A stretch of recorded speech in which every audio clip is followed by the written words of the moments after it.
Representatives, there are 257 who are Democrats. Only 177 are Republicans. In the Senate, there are 67 Democrats. Only 33 are Republicans. The party that you bash controls 2/3 of the House of Representatives and the Senate, and still they can't keep their promise to you, because you're a chump.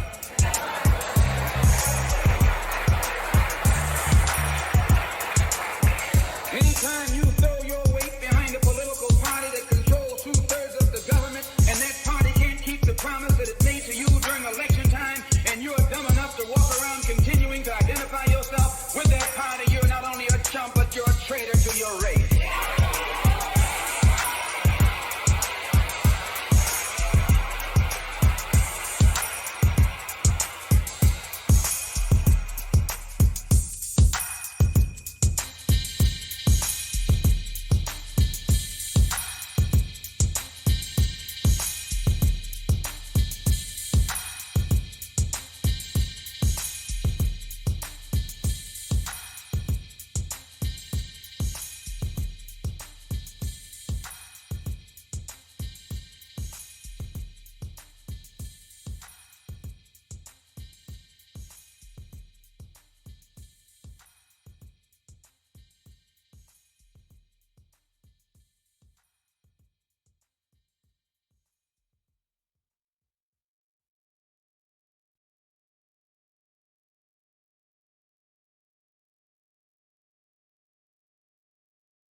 You know, people complain about young black male unemployment, so then that leads people in to incarcerate them. You end up with black men being warehoused because black people pose the greatest genetic threat.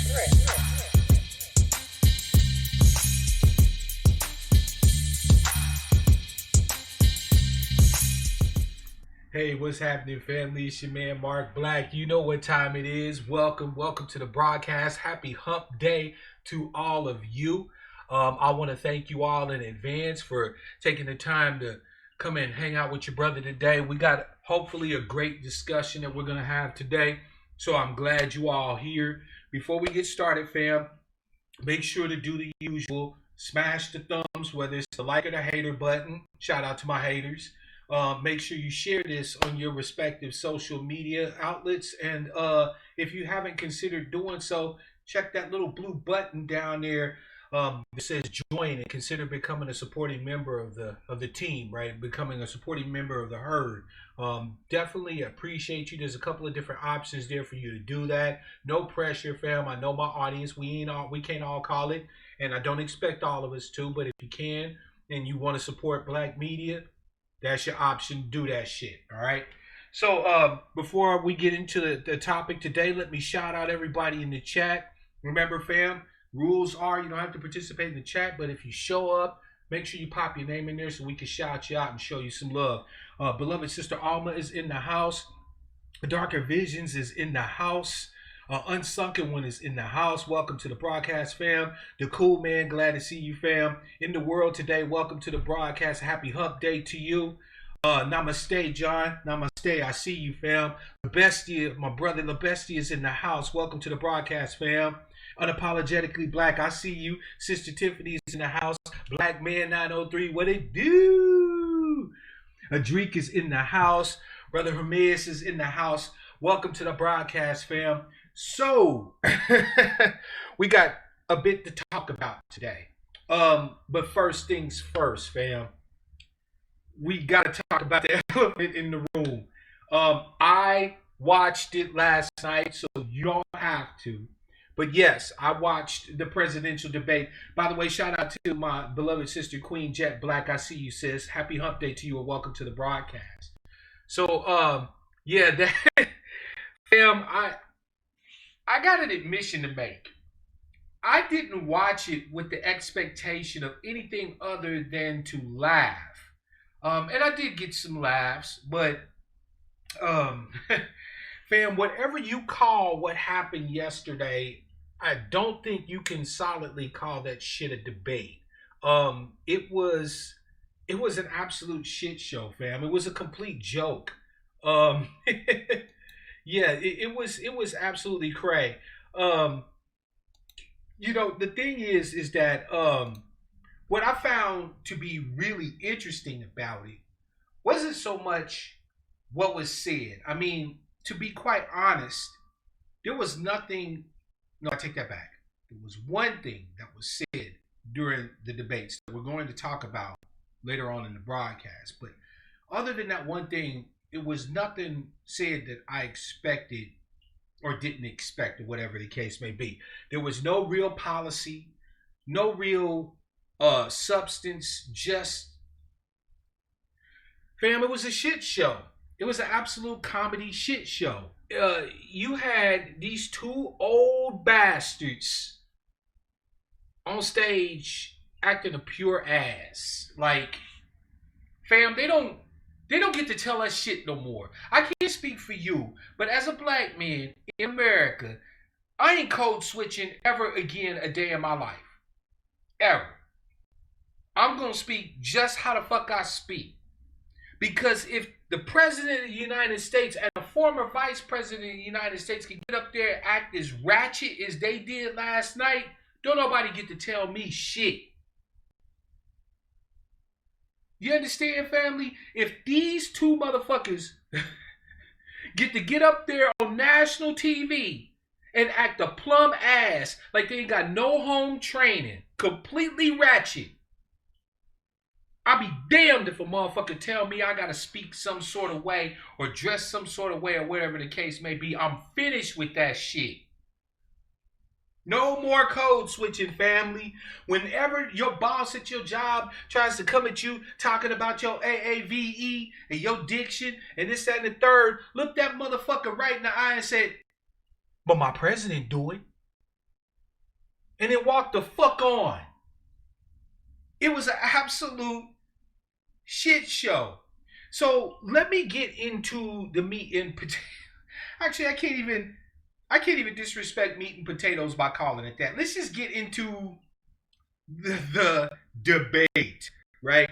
So right out of the gate, fam, Imperator Trump, the first of his name, the orange one, the Tangerine King, came out basically like, fuck your rules, fuck your laws. He was on some old Rick James, fuck your couch nigga type shit. You know what I'm saying?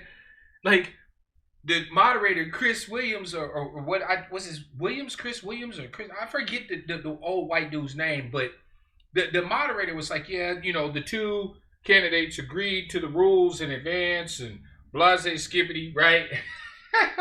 Trump was like, man, fuck your rules. He came out over talking. Thank you, Chris Wallace. He came out and over talked Biden from the moment he opened his mouth. Now, to be fair, anybody that knows anything about Donald Trump knew that was kind of right? Anybody that know anything about Donald Trump knew that was going to be what it was. Like, this motherfucker Donald Trump there was never any scenario, fam, where he was going to come out there and talk about policy, ideas, substantive anything. Like Chris Rock said in that old comedy show, Trump ain't trying to appeal to your logic. He in that shit for distance and irritation. You dig? And right from words say go. That was how it went down. Now, producer, that's funny as hell. Producer said the CEO of my job even said he was embarrassed. Our company called this morning, and I know he's a rich Republican. Said, nah, Ninja, don't be embarrassed now. Right? I feel you. White folks don't get to be embarrassed about this shit. Because I often say, fam, that the problem isn't racism. The problem is that we believed that it was over with. We believed that we were post-racial, that all of the bullshit and the problems and this, that, and the third was over with. Trump make it clear that white supremacy might be up against the ropes, but it's still swinging. And we're going to get to that later on in the broadcast. But Trump basically came out on some fuckery, like right from the get-go. I mean, there was a point, fam, when Trump was even arguing with Chris Wallace. He said during the debate, and I quote, he said, "Looks like I'm debating two people on the stage tonight, you and Joe Biden." Like, he called out the mediator.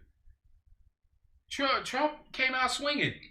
Now, I'll be honest, I was laughing my ass off, but it really smacked to me of a little bit of desperation. Like, I don't think Trump is as comfortable with where he is than y'all might think he is, right?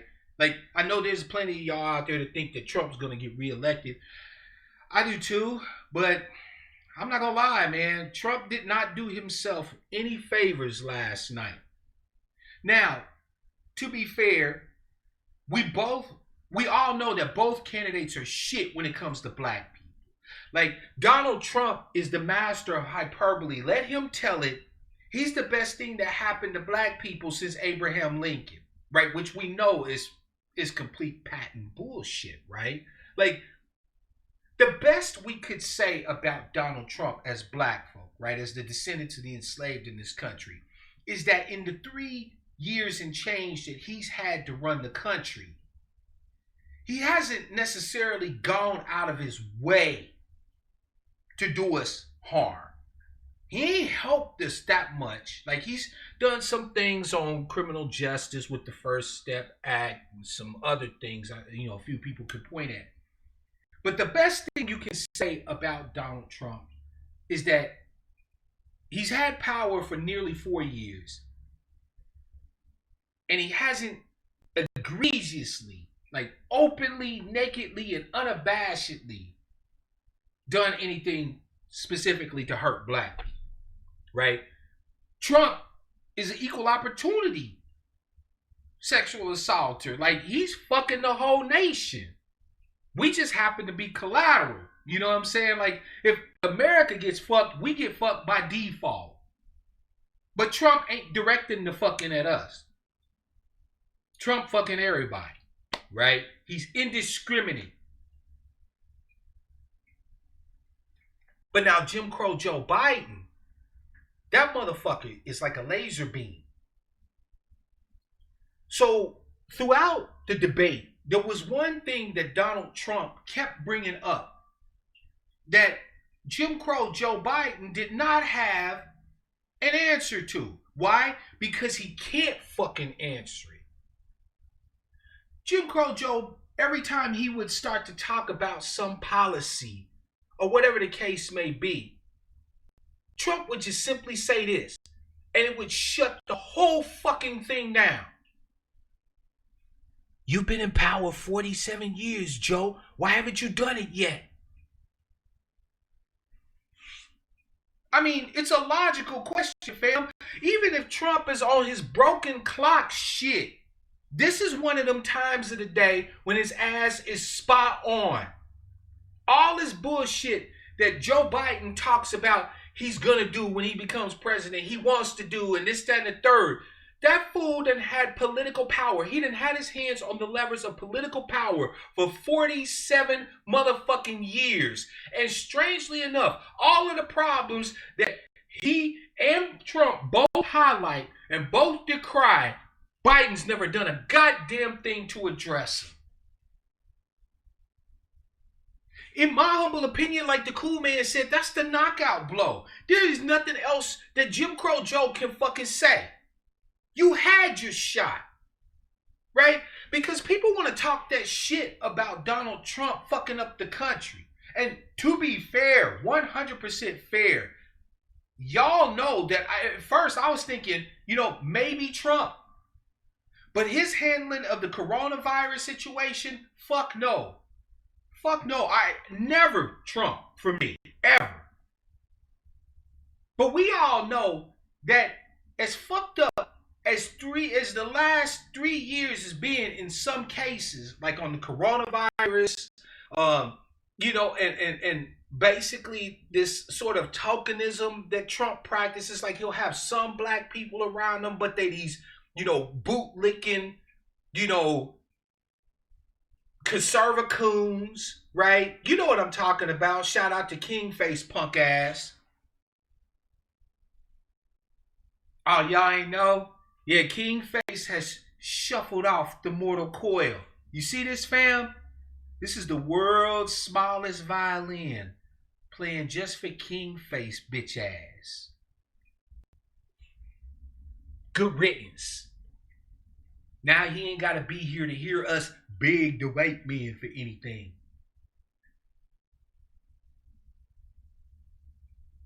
But Trump fired, in my opinion, the greatest shot in the whole debate when he repeatedly asked Joe Biden. By the way, shout out to James. I see you, fam. Welcome to the broadcast. When he continually asked Joe Biden, well, if you know all these problems were there, Joe, what the fuck did you do? Why didn't you fix them? Joe Biden was a senator. Joe Biden was vice president.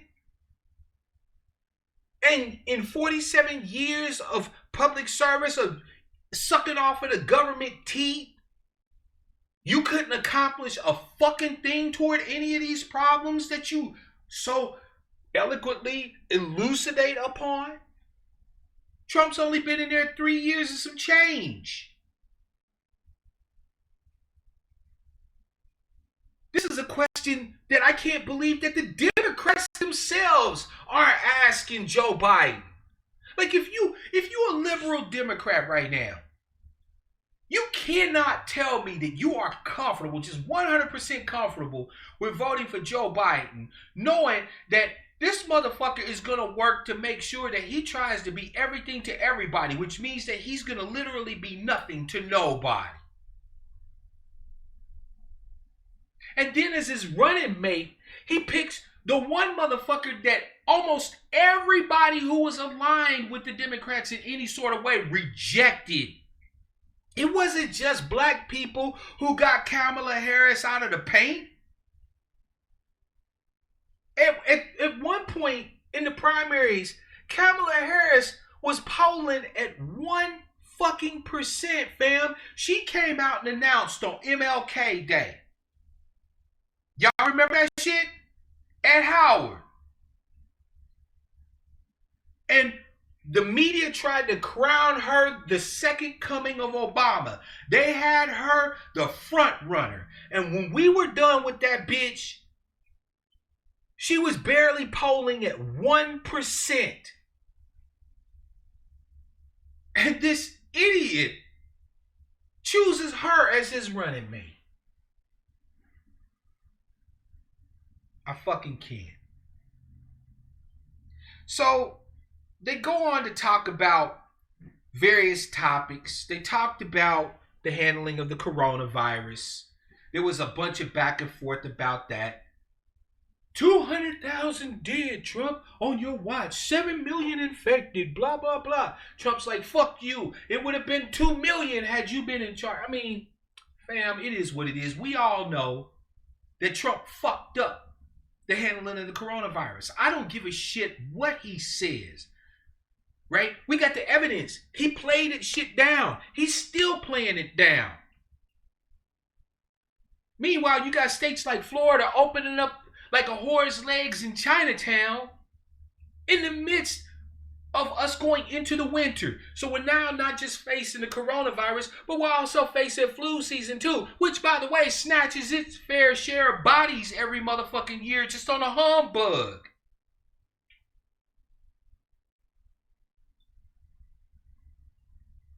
So that bullshit back and forth about the coronavirus was just that, bullshit. But here's something we didn't hear.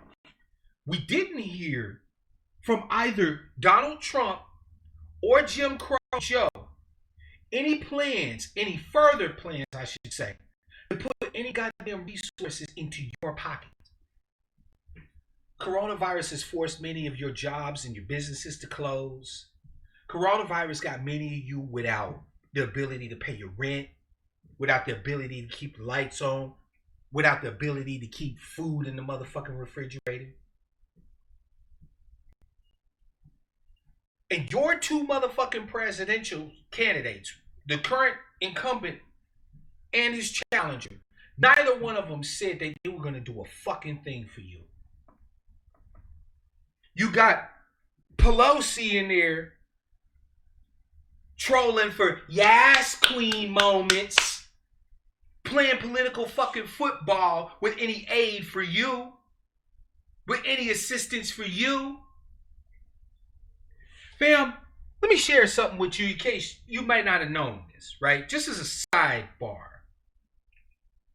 Nancy Pelosi, right? The wicked witch of the West. That bitch is the third most powerful motherfucker in the country. Let me say that again, fam.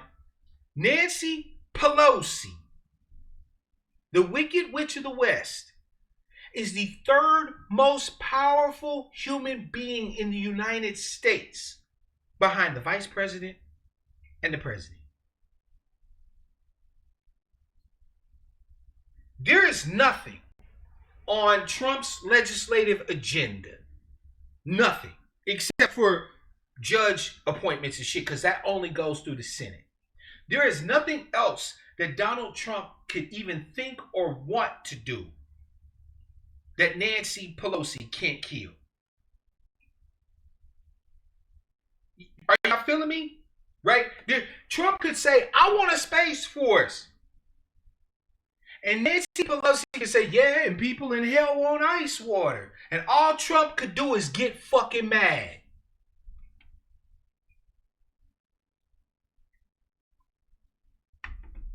Shout out to you, AJ, and I'm glad you're here too, fam. Happy Hump Day and welcome to the broadcast. So, when you sit here and think that aid for us can't be made available, it's because Nancy Pelosi won't sign off on it. Trump has been able to get every damn thing legislatively he wants. Why? Because Nancy Pelosi sheepdogs her motherfucking Democrats into doing whatever she say. And whatever she say is whatever Trump wants. She's fucking controlled opposition, family. By the way, shout out to Big Unc. I see you, fam. Good evening, fam. She's controlled opposition. All of those goddamn Democrats are. They want to hold up the squad and, AOC and Rashida Tlaib and Ilhan Omar as these paragons of justice and virtue on the Democratic Party. Guess what? The CARES Act was absolute shit. And it was the biggest transfer of wealth we've seen in modern day times to the upper crust. And guess what? Every last one of the motherfucking Democrats signed off on that shit.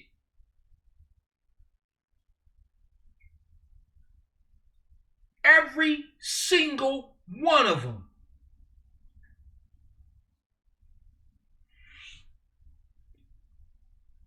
So Joe Biden don't get to tell me shit. If he's not talking about specifically what he's going to do to address aid to the people, aid to the states in the face of the coronavirus, fuck him. He ain't no different than Trump. Hell, at least Trump tried using executive orders to somehow get money to folk.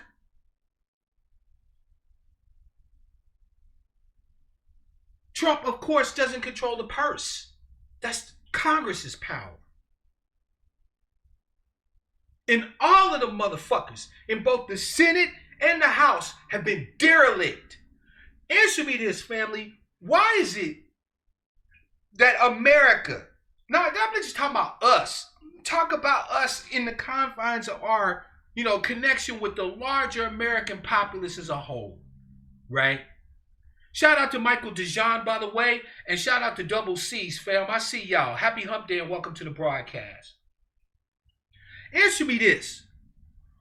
Why is it that Americans aren't en masse from sea to shining fucking sea heading to D.C. right now to get in their ass? Answer me that. Any other nation where you have a pandemic, a forced government shutdown across the board, hundreds of people, hundreds of thousands of people dead, millions sickened, millions of jobs permanently gone, millions of businesses permanently shut down, and a political cabal that organizes and conspires to make the biggest wealth transfer in the history of America go up to the top. Any other nation where that shit happened, fam, there would be blood. I'm telling you, there would be blood in the streets. They would be at that capital of them motherfuckers, and shit would be burning up. People would be getting dragged out of buildings. Washington, D.C. should not even be able to operate at this point. Like, the lights shouldn't even be on in that motherfucker. None of this makes any goddamn sense.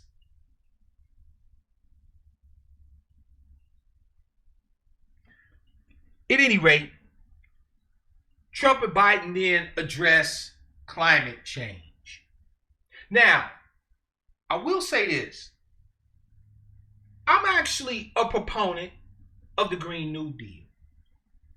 I think that it will take something on the level of a Green New Deal for America to actually really, in any real sense, address climate change.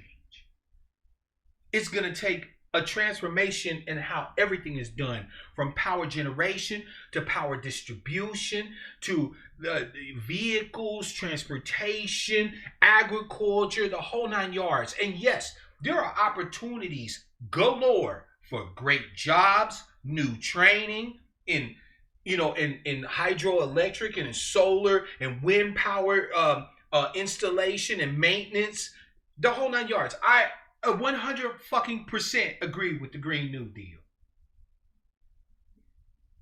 Now, with that having been said, it's clear that there isn't any real political will for it, right? Because like Biden said, and the Democrats have basically asserted is true, Joe Biden is the Democratic Party. Yeah, family, last night, Trump was trying to get in his ass about Bernie Sanders. Biden made it clear, fuck Bernie Sanders. Fuck the left. I'm the Democratic Party. His words, not mine, fam. He said, and I quote, I am the Democratic Party. And the platform that it stands for, I want it. I wrote.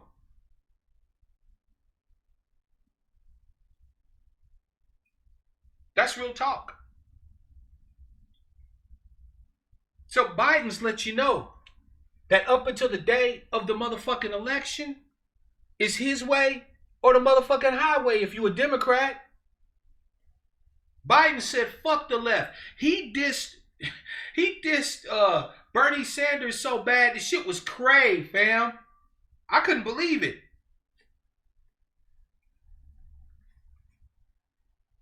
Then I watched Bernie Sanders. Devils advocate the president can't do it without Congress. Respectfully, can't blame Pelosi. Blame the rep. Dems to change Speaker of the House. Oh shit, fam. I'm right there with you, by the way. Thank you for the love. There's plenty of blame to go around. Real talk. Real talk. Whether you agree with Trump or not, in order for him to accomplish anything during his administration, he needs the assent of Congress. Meaning that the Space Force, all the tax breaks, all the other shit that Donald Trump has been able to do, the Dems then all signed off on it.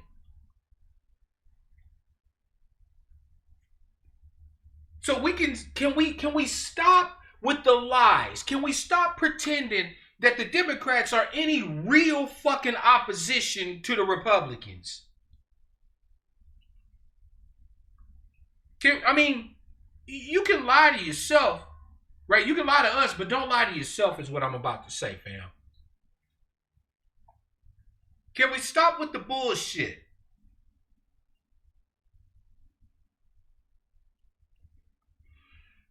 By the way, Trump was absolutely spot on in the comments that he made talking about the forestry, the issues with forestry in the West. I know, I live in the West.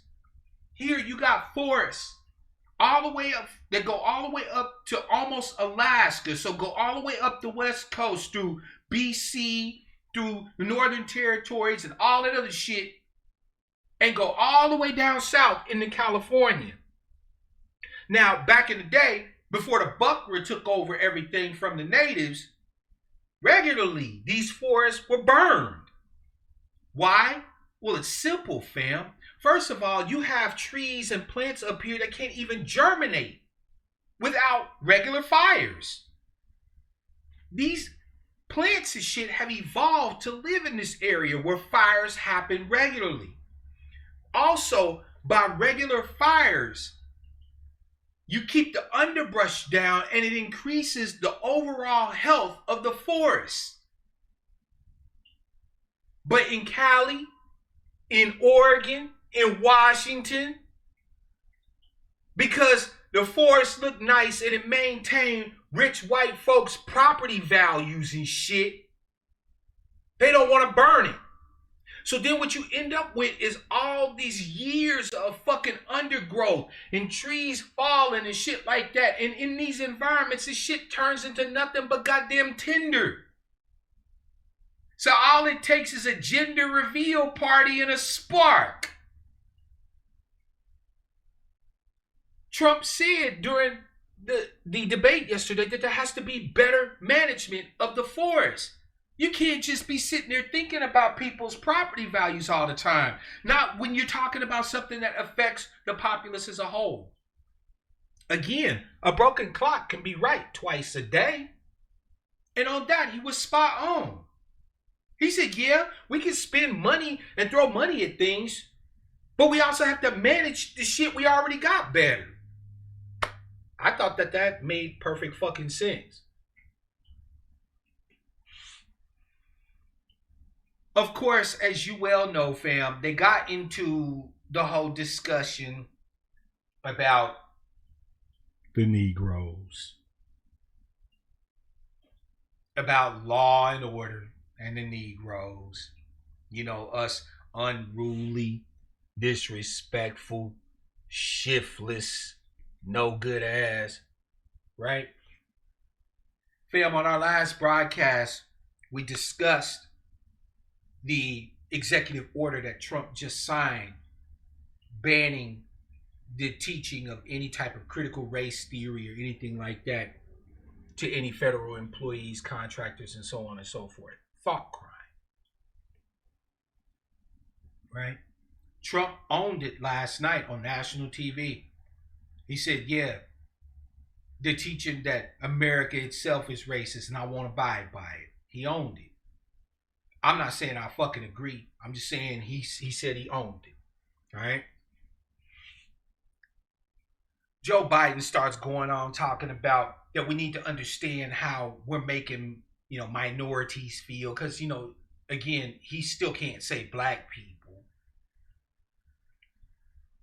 You know, racism isn't about resources, about power and abuse of power, about none of that shit. No, it's about how sometimes your words can make people feel some kind of way.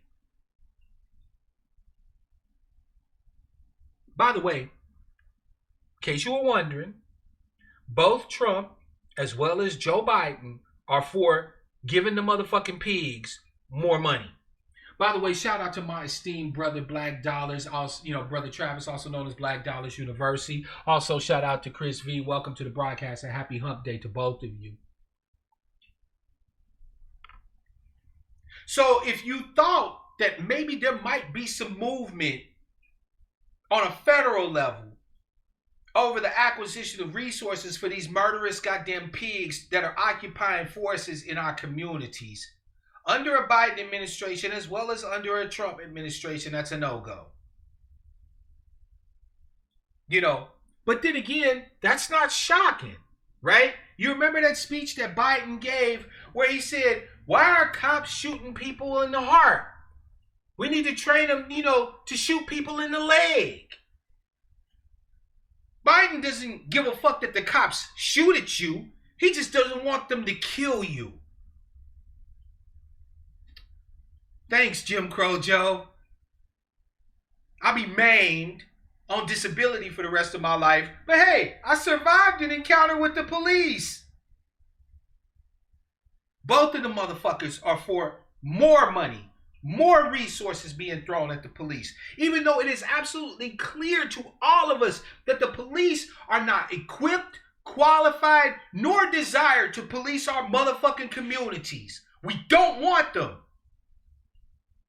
See, you got all these blue checks and bootlicks and, libercoons and conservacoons who, because of their accessibility to whiteness, want to use watered down speech like, we need to defund the police. No, I want to abolish the motherfuckers. I don't want their police in my community, period. I want them fucking gone. And if you ask, honestly, any black American, I'm not talking about somebody who got their tongue planted firmly on some white person's boot, with a mouth full of butter biscuits. No, I'm talking about real black people, real niggas. Don't none of us want no motherfucking police in our neighborhoods. As unsafe as some of our neighborhoods are, I would much rather deal with sometimes fuckery from the GDs or from the Crips and Bloods or from the motherfucking Vice Lords or whatever than to have them goddamn pigs in my neighborhood. I can at least go talk to the GDs. I could be like, fam, we got kids out here and y'all wilding the fuck out, man. Slow your roll. You bringing heat on the community. I can at least go talk to the motherfucking Vice Lords. I can go holler at King Hoover, be like, yo, fam, what you doing? I know you got to get your bread. I understand, right? I know y'all about y'all hustle, but we got to live here, man. Can we get some peace in this motherfucker? I can go talk to, Big Chuck from 74 Hoover. I can holler at him. There ain't no discussion with the motherfucking cops. They show up and they have complete discretion as to whether or not we live or we die. I don't want to fucking defund them bastards. I want them bitches gone. But both of your presidential candidates are saying, nope, feed them more money. Because the problem is they just don't have enough resources.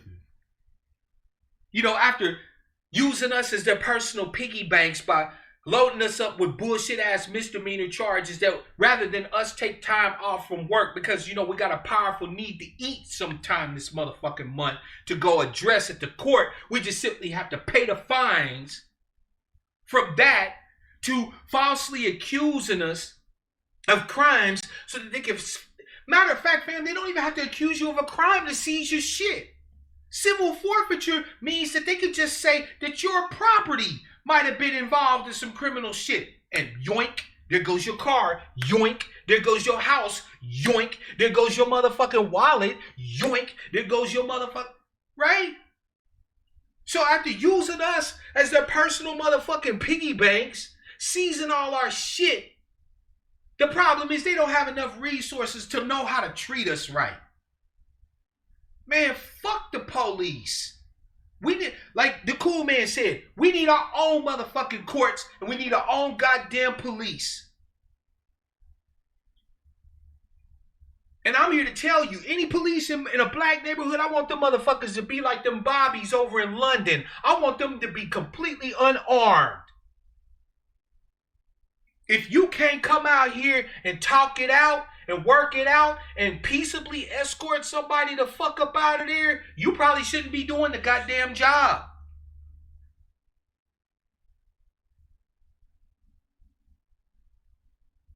All all day fuck 12. I don't have no goddamn love for the police. None. There's nothing a Democrat or a Republican can say to me that will ever convince me that having the police in my neighborhood is a good thing. No fucking way. But see, we don't get to be honest, fam. We don't get to be honest about what our real desires and our real needs are, because we always have to be pragmatic. You got crazy motherfuckers like what's her name? Amanda Seals talking about, I don't want to hear nothing about no reparations and this, that, and the third after that stuff we saw last night. You got to get out and vote. So we're supposed to sacrifice everything of value for ourselves, right? We ain't supposed to demand shit from these motherfucking politicians, but we're supposed to go vote.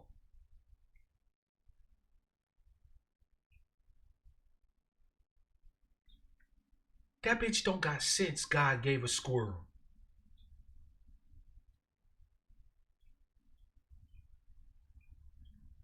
But don't worry, fam. She's not the only one who don't have sense. God gave a squirrel.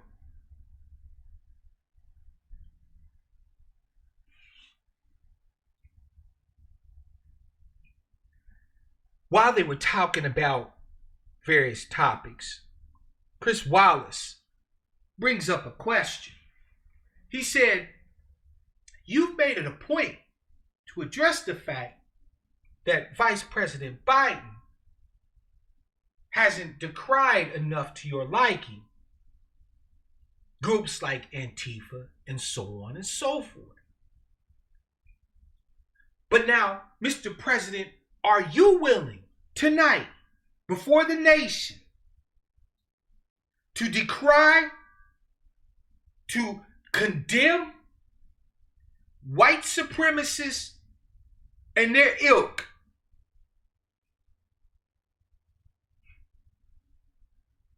Fam, Donald Trump said, okay, I'll condemn anybody. I just want peace. Okay, Mr. President, the floor is yours. Condemn away. Well, who do you want me to condemn? Like, give me a name. Give me, oh, okay. Biden says, the Proud Boys. Trump leaned into the motherfucking mic and said, okay, Proud Boys, I need you to stand back and stand by because somebody needs to do something about Antifa and the left. Did that? Now, I speak English. You speak English, I'm assuming, right? Don't want to make any assumptions here, but I'm assuming that everybody that listens to me speaks English. By the way, shout out to my esteemed brother Art. I see you, fam. Welcome to the broadcast.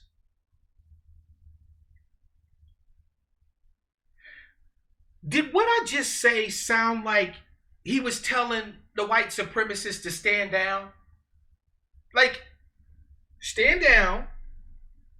Stand down. Okay, checking. I'm just checking. Right.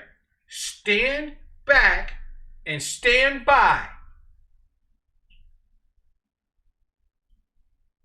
Yeah, nah, fam. That don't mean stand down. That don't mean fall the fuck back. That means hang loose. I might need you motherfuckers. Yes. Yes. Your president and mine, unfortunately, Imperator Trump, first of his motherfucking name, on national TV last night, told anybody who was counter-protester, that means you and me, right? Counter Antifa, to keep their powder dry. Hang loose. By the way, fam, I know what you're thinking. I know what you're thinking, right?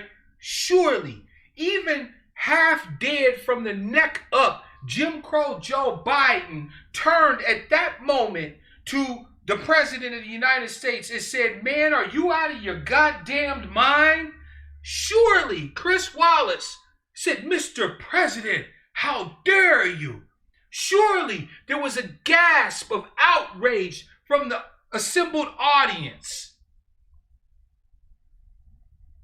that Trump essentially deputized his own little group of brown shirts. If you don't understand the reference, Take a look at Germany during the fall of the Weimar Republic and the rise of the Nazi regime. The Sturmabteilung, right? The brown shirts was Hitler's first little army group. They were on the scene before the Schutzstaffel was. They would go out during rallies and shit like that, beat up motherfuckers, gather people to come to rallies and so on and so forth, right? They were Hitler's goons. They was his muscle. Trump just asked the Proud Boys, little bitches, to be his own little private muscle. And there was a roar from the crowd of complete and utter outrage. The moderator jumped up out of his seat. Joe Biden started to run across the stage and had to be physically restrained from putting hands on the president. He did not. No, wait, I'm sorry. None of that shit happened. He was able to get that off without a peep, fam. Nobody squawked. No pushback. No nothing. Fam, I'm not making it up. He basically dog whistled. No, that wasn't even a dog whistle, fam. That was like when them train horns, you know, like, right? That was one of them train horns. That wasn't a dog whistle. That was a goddamn train horn that he issued to all of these wannabe, fake-ass, militia, white, racist gang bitches that's out here. Basically deputizing them. And there wasn't a peep from the audience, from the mediator, nor from Jim Crow Joe. There was more that went on after the debate, or after that part of the debate, but I was done listening. Because I had heard the only thing that came out of that debate last night that was of any meaningful importance to us and our people.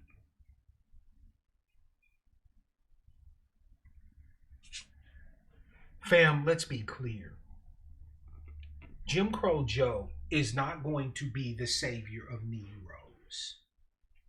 Ain't gonna happen. Ain't gonna happen. You don't choose Kamala Harris as your sidekick and partner in crime if you intend on doing anything beneficial for Negroes. Because I'm certain that many of you have seen the interview that she did with the sister from the Griot, where she said clearly, so I'm not going to sit up here and say I'm going to do anything specifically to benefit black people. No.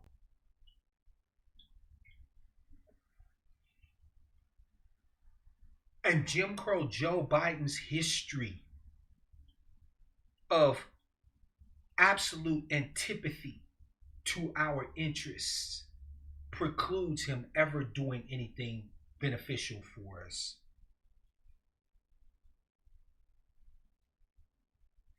And Trump basically said the police won't do their job. I can't send in the soldiers like I want to shoot these motherfuckers. So, 3%ers, Proud Boys, Patriots all, it's up to you. They're trying to rob me of the election. There's no peace in the streets of the cities. It's up to you.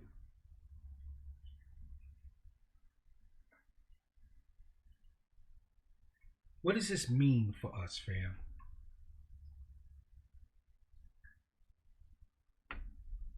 The answer is very simple. It is open season on anybody who has any critique of the current system, its institutions, its structures, its methodologies. It's open season on anyone who dissents. And thanks to the President of the United States essentially giving his imprimatur to groups like the Proud Boys, the greater danger isn't going to come to you with MRAPs, Bradley vehicles, tanks, and wearing camouflage and United States flags. It's not going to come with a rank structure and a chain of command and orders issued from a central command. No. The danger looked like your white neighbor next door,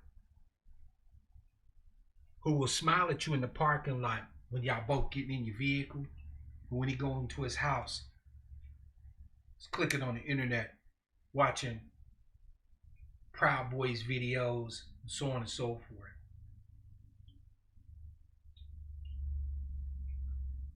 Shout out to beloved sister Strong Fowler. Welcome to the broadcast. I see you. Happy Hump Day to you. I'm going to let your comment read out, Adric, and then we'll address it. Because you ask a really good question, and hopefully I have an answer that will be to your liking.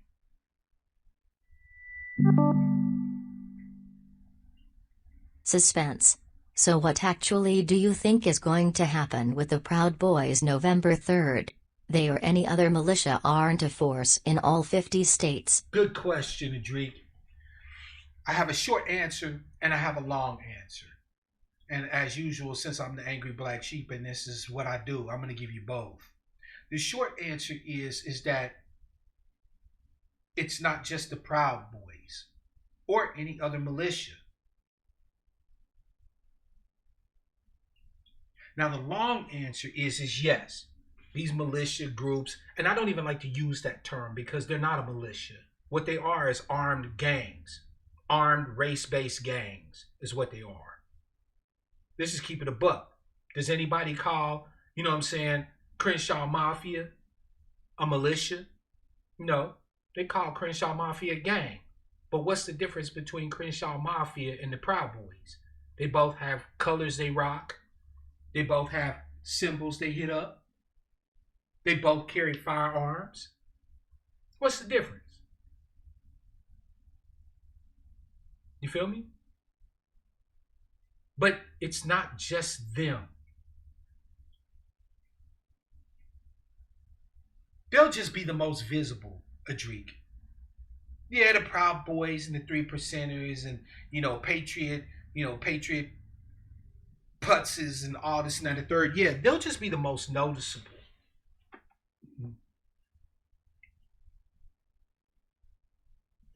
And the trouble is, truly, Adric, is they don't need to be in all 50 states. That's right. Trump doesn't need these people to be a force to be reckoned with in all 50 states. All he needs them to do is be a chaos actor in the right places. Places like Pennsylvania, Wisconsin, Minnesota, Ohio. Any of those names sound familiar to you? Those names all sound suspiciously like swing states. You're going to have Buckner that you didn't even know held any strong political views on shit out there talking about they need to protect the polls. Yeah, I've already been seeing plans as early as this summer of some of these groups actually being at polling places armed to protect the polls.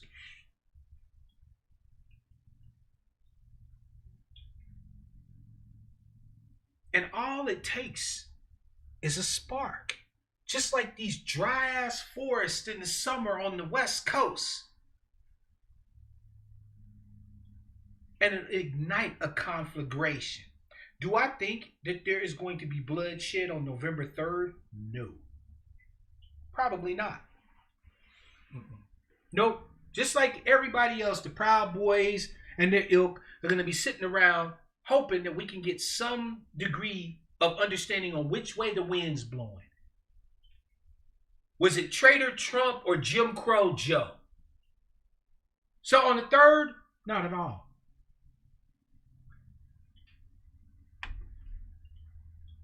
But now, after the 3rd, and between the 3rd and the 20th of January, it's going to be a really cold motherfucking winter for a lot of people who didn't think it was coming. And that's real talk. People will die. And I'm not talking about from the coronavirus, fam. There's going to be killings. Whether it's Jim Crow Joe that's elected or Trump gets a second term, there will be bloodshed this winter in various locales.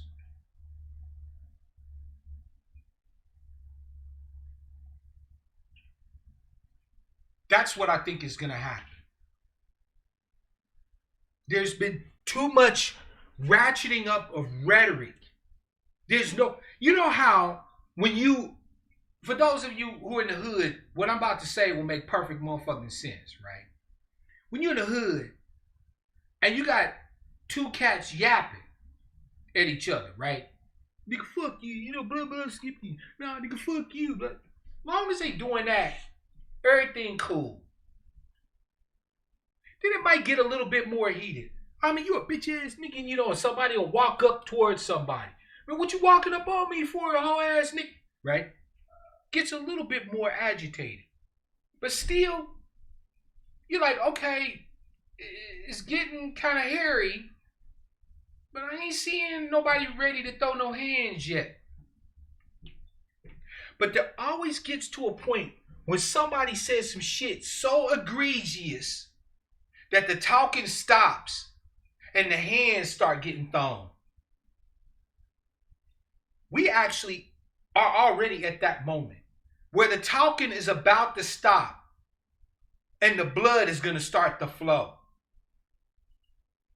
There's been this ratcheting up all throughout the spring and the summer and now into the fall of this rhetoric around flawed balloting and elections and stealing the motherfucking election and the rigging of it by Donald Trump and Russiagate and bots and all this other shit. Fake news on this side, fake news on that side. We got the coronavirus out here decimating entire fucking areas. You can't trust the CDC. You can't trust the FDA. You can't trust any fucking body.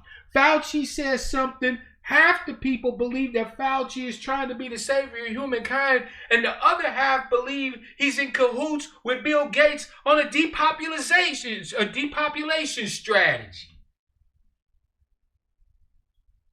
At some point, fam, the rhetoric is going to stop.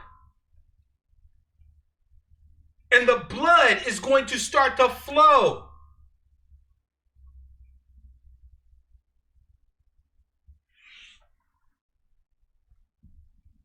Absolutely, Adric. Winter is coming.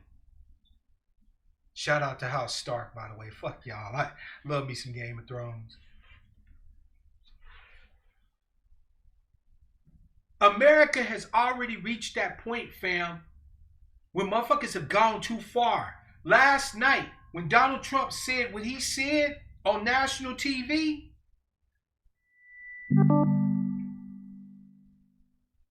winter is coming. Game of Thrones. Thank you, Adric. After that shit he said last night on national TV, nah, fam. That shit's egregious. That, you know what? That's beyond egregious. I was going to do a broadcast for my supporting members on firearms because that's been a topic of discussion on this channel a few times, and I wanted to give some more details. I'm not going to do that video for just the supporting members. That video is going to go up on the channel and everybody is going to have a chance to watch it. You know me, I never talk about problems, fam, without talking about solutions. The solution to the problem that we are about to face is twofold. One of which will sound cowardly to you. One solution will sound cowardly to you, And the other solution will sound crazy to you. I guarantee it. But these are solutions. They're my understanding of possible solutions to address the problem. The first is that this is a fight mostly between the buckra. I say let the motherfuckers go at it. It's clear that no matter which president gets elected, no matter who takes over the House or the Senate or anything like that, there will be no substantive movement as of yet addressing our issues with law enforcement. So we need to get the fuck out of the streets. They ain't making no moves. Jim Crow Joe's throwing more money at the police. Trump wants to throw not just the police out there, but the motherfucking military, the National Guard, and everybody else to shut you niggas the fuck up. There's not going to be any movement. Not yet. We ain't made it hurt them enough yet. So we need to step the fuck back. And if that sounds cowardly to you, oh well.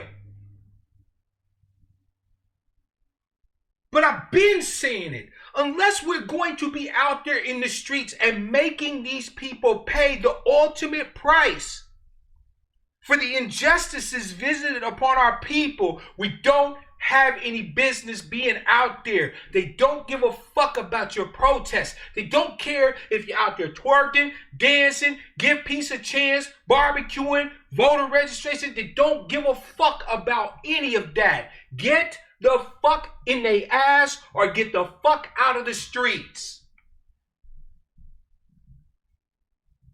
It has been long past time for us to make the hard choices. Either we're going to go out there and be the first ones to fight the motherfucking police. And when I say fight, I mean just that. I don't mean talking to them. I don't mean sitting down and kneeling with them and hugging it out. No, I mean throwing blows, bottles, and bullets if need be at the cops. Either we're doing that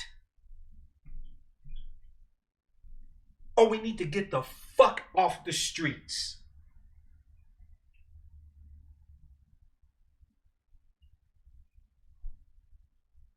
In my humble opinion, if we're not going out there to give them the work, if we literally, fam, I'm serious as a fucking heart attack. If we are not going out there with the commitment to give it, to risk it all, and to take, in other words, if we're not out there on our motherfucking Spartan shit, you know, like Leonidas said, give them nothing but take from them everything. If we're not out there at this moment, because everything is cyclical, fam. Everything has its periodicity, its cycles. Okay? So if we're not out there on some old Leonidas Spartan 300 whooping their motherfucking ass or dying trying type shit right now in this moment, then we need to step back. BLM has lost all of any goodwill it might have had throughout the summer. In the spring and into the summer, you could do poll after poll after poll across this country. And even in the most rural areas of America, white folks was like, yeah, I can fuck with this BLM shit. But you understand, fam, that white folks will only ride with us until it get uncomfortable. Until it actually costs them something. So when protest goes on for a week, they right out there with us. It goes on for 2 weeks. They might still ride. It goes on for 100 days, and pretty soon all they see is you niggas is a nuisance. Sitting back talking about, well, okay, we was out there. I mean, damn, what else do they want?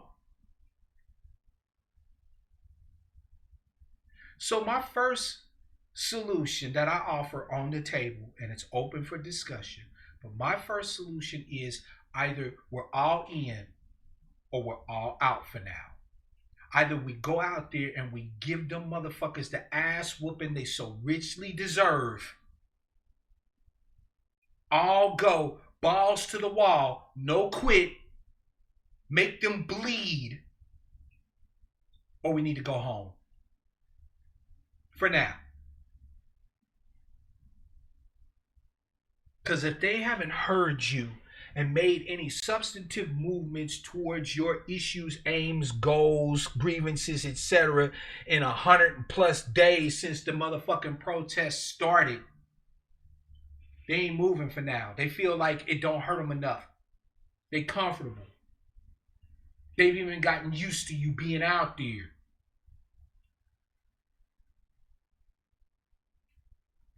If Trump gets reelected, he's going to send in motherfucking shock troops, secret agent motherfuckers to snatch people up. I hate to say it, but some of my people are already on lists. I wouldn't even be surprised if I'm on one. Real talk.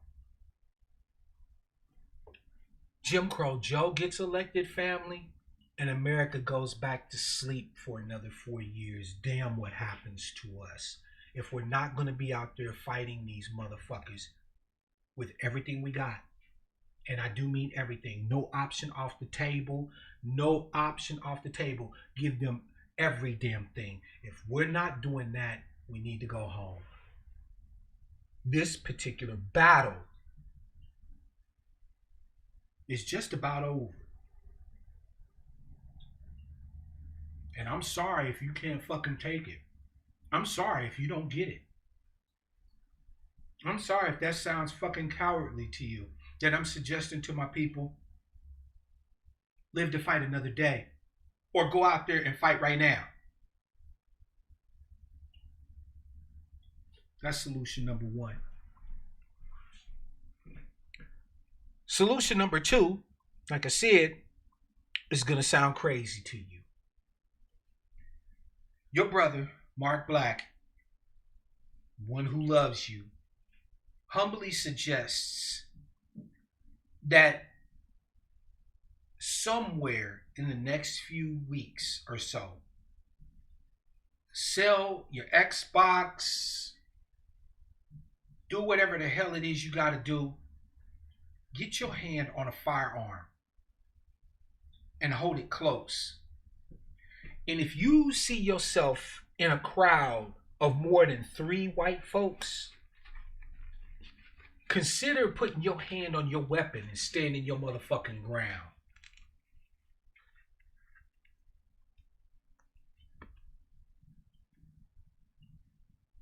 I mean that.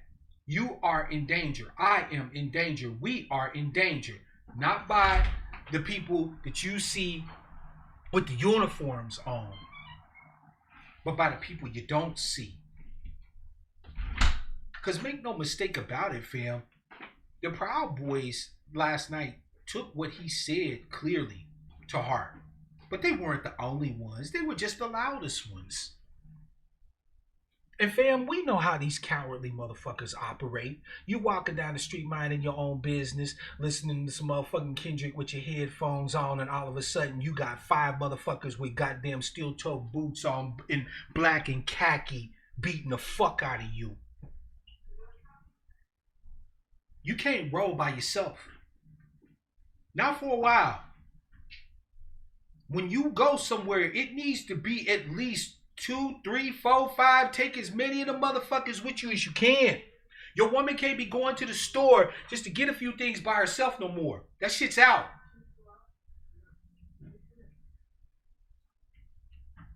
These pussy bastards attack soft targets. Do you understand me? They go after us because they know that unless we're what they consider a gang banger or a thug, most likely we ain't gonna be armed. Yeah, that's a conversation black folk won't have. The fact that everybody knows that for the most part, we ain't carrying like that. But we need to be. Exactly, black man. 4 motherfuckers up in Iowa strangled to death a black man and burnt his body in a goddamn ditch. They tried to hang him. They tried to lynch him. That shit happened, what, 2 weeks ago? They found his body burning, fam. Like, what else do anybody need to tell you? We just heard about a lynching today in 2020. And we still gotta have debates on whether or not it's okay to pack and or potentially use heat. You niggas ain't got sense. God gave a squirrel.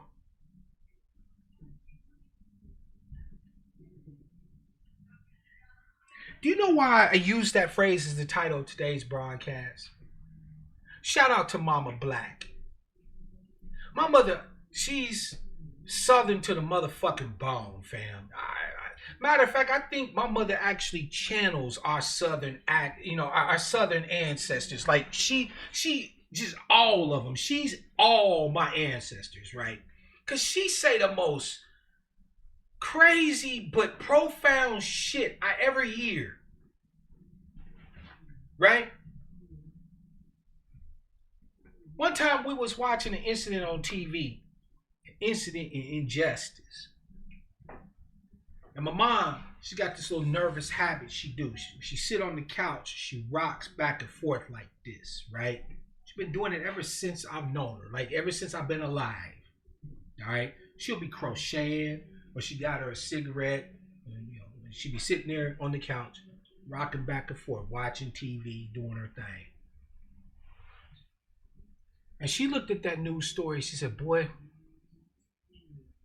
them motherfuckers ain't got sense. God gave a squirrel. And I looked at my mama. I said, Mama, what you mean? She said, boy, a mama squirrel will die fighting a motherfucking dog to protect her babies and herself. Yeah, fam. Little squirrel from the family Rodentia, about this big, without the tail, will fight a Rottweiler if her or her babies is in danger. She don't sit there and have moral motherfucking debates about whether or not we should give peace a chance. She don't do none of that. Let me show you a tweet, fam, that I posted earlier on Twitter. Give me just a moment, fam.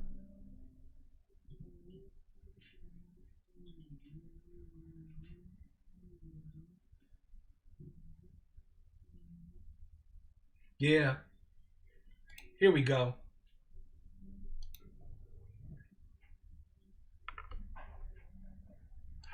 If them dogs run up on me and my kids, I'm biting and scratching the shit out them motherfuckers.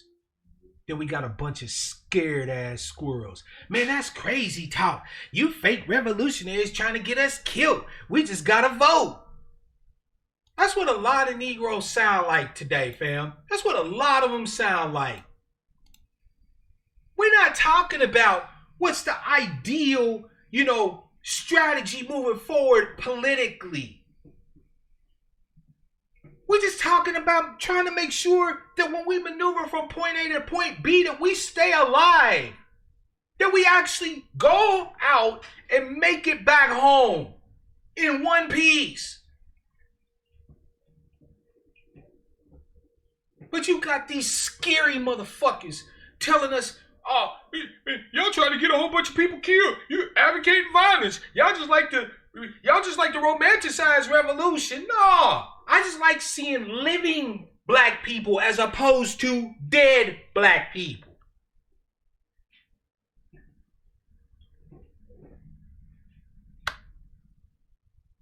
Fam, the next few is going to be a bitch, in case you were wondering. And you're already seeing it even at these protests. Or have y'all been missing the fact that now we starting to see cars just run through whole crowds of protesters running folk over? Remember when that one white girl got killed down there in Charlottesville during the big, you know, what's it the Unite the Right rally in Charlottesville? When that girl got ran over, we were like, America was clutching their pearls. But guess what? That shit's been happening all through the time y'all been out there in the streets. An incident just happened the other day where some protesters got ran over.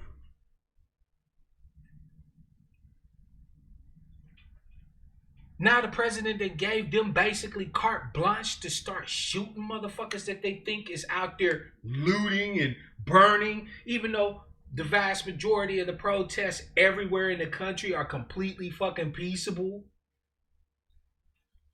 You think that they gonna just roll over and tolerate you standing in the middle of the street? Fam, in Louisville, a white armed gang, a white racist armed gang was literally stopping people in the street on bicycles, on foot, and questioning them. And all of them had straps. All of them were armed.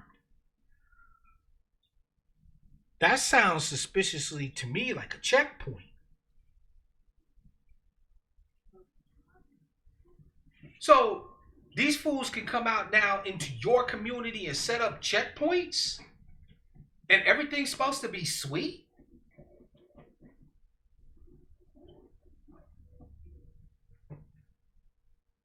They can just run up in your community and just post up? How the hell does that make any... Like, this isn't the state. Fam, I am not talking about the police. I'm talking about some schmuck, neck-bearded schmuck, who lives in his mama's basement, who ain't seen pussy since it was wrapped around its neck, acting like they're an authority in your community. And Trump and company is not even bothering to worry about the legality of it. These people aren't deputized, because deputization requires some degree of legitimacy. At this point, they don't give a fuck about looking illegitimate. They don't care about the law. They're not looking to deputize anybody.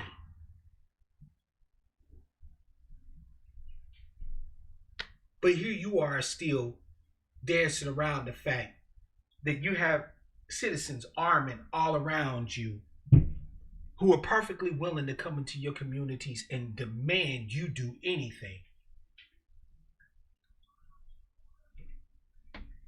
Now tell me, how are you supposed to address them when the police will do nothing to them because the police see them as fellow travelers in arms?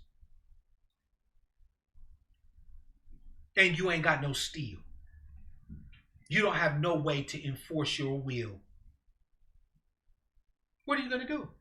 When the Proud Boys show up in your community, when the 3%ers showed up in your community, when Patriot Pride shows up in your motherfucking community. The second solution is you need to tool up. Yesterday. You should have already been doing it.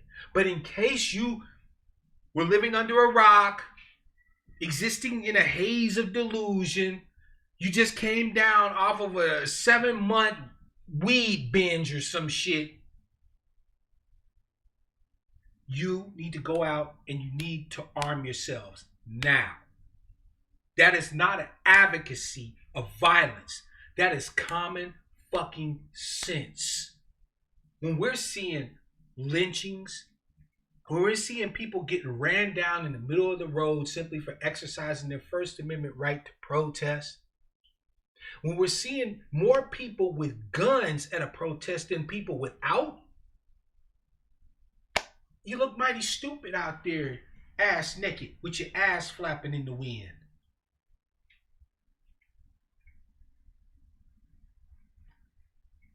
It's time to tool up. I don't care if you're a felon. I don't care if you're not a felon. I don't care if you're old. I don't care if you're young. If you think it's best to buy your 9-year-old, you got a responsible 9-year-old that you trust with a little piece of steel, get them a motherfucking gun. Because I guarantee you they got little 9-year-old buckra kids out here learning how to fucking fight with guns. They shooting rifles and shit at the age of 7. But you not, if I tell you to go get guns for your kids, I'm crazy. Ain't nobody giving a fuck about the law. I'm out at Arbery jogging down the street. Get shotgunned to death in the middle of the motherfucking street. What? They were not deputizing themselves. They didn't give a fuck about the legitimacy of what they was doing. They had the capability to do it, and so they visited their own wrath upon him. They were judge, jury, and executioner. You can't be that? You can't be that? You can't decide that these people don't just willy-nilly get to come up into your motherfucking community without your say-so, and if they there, they get asked to leave, and if they don't leave, they get ran up out of there in a hail of bullets? That can't be you? Why not? What's the problem if we do it as opposed to anybody else?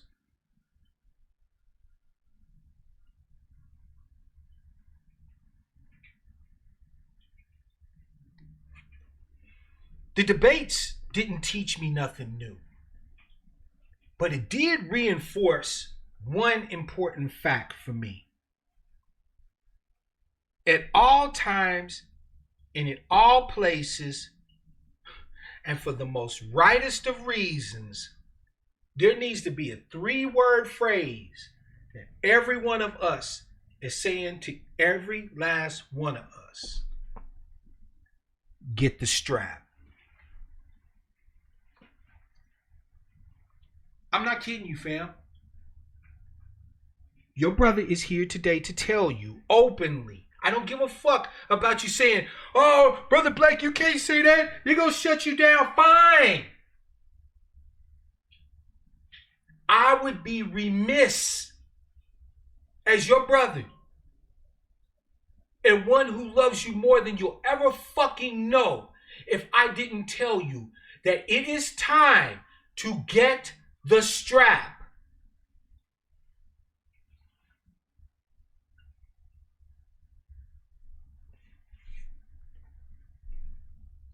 Truthfully, it's been long past time. But when people tell you who they are, believe them. How many times does Donald Trump have to say something like that and there's literally no call out, no response, no even fake clutching the pearls, right? It would be one thing if somebody looked outraged, if somebody was like, what? There was nobody on that stage, nobody in the audience, nobody was shocked. Nobody was surprised. Nobody was outraged by the idea that the president just basically asked a whole group of citizens to become his own little personal motherfucking brown shirts.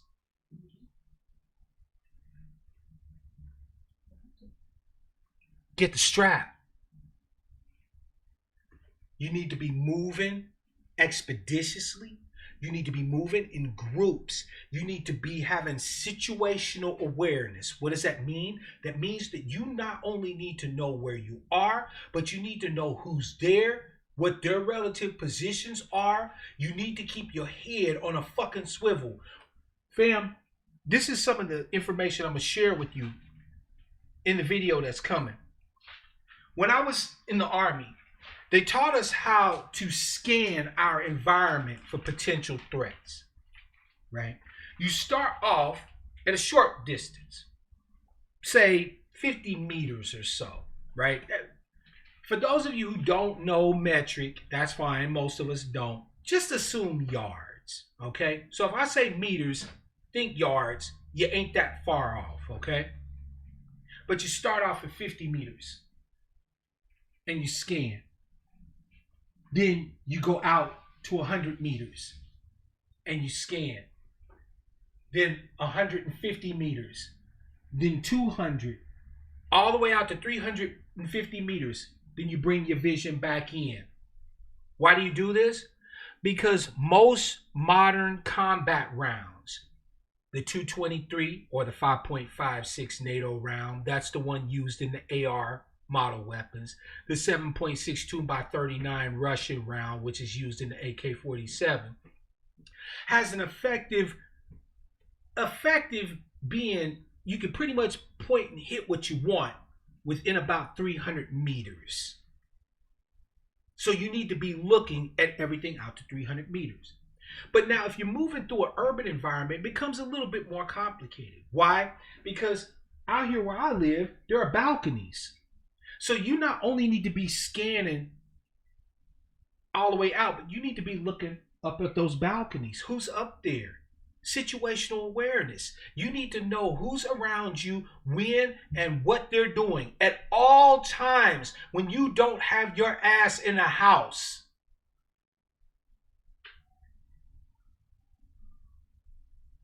Whenever you go somewhere, whether it's to a grocery store or to a restaurant, you need to have ingress and egress paths established that are independent of the movements of anyone else in that environment. In other words, fam, let's say I'm at a restaurant. I know that there is this route through the back door to get in and out. There's another side door over here. There's two front doors and so on and so forth. But guess what else? The windows too are ingress and egress points. If something happens on the inside of that motherfucker, maybe I can't make it to the door because everybody's crowding the door. But I can take my motherfucking gun, shoot that window out, and jump out the fucking window. You need to know how to get in and how to get out. I'm not talking about being Rambo. I'm just talking about bringing your ass home.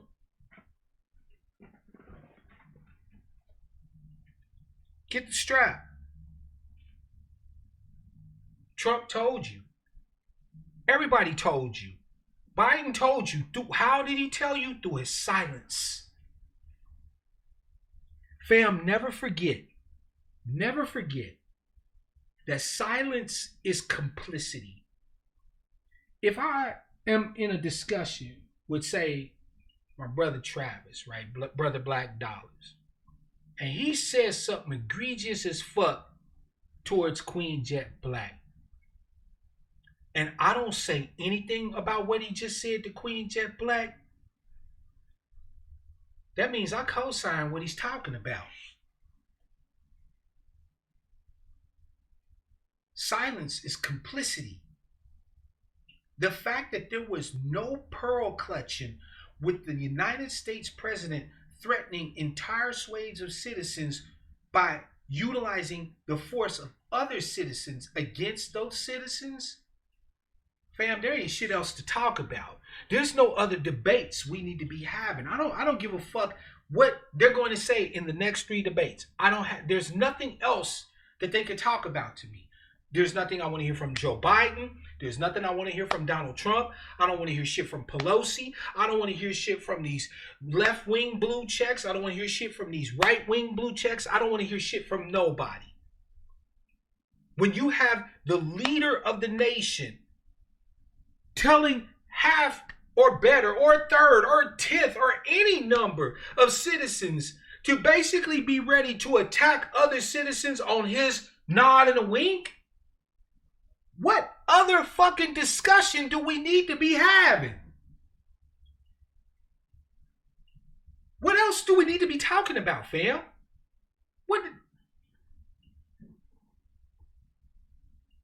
Like, if you still debating motherfuckers at this point on social media, you ain't got sense. God gave a squirrel.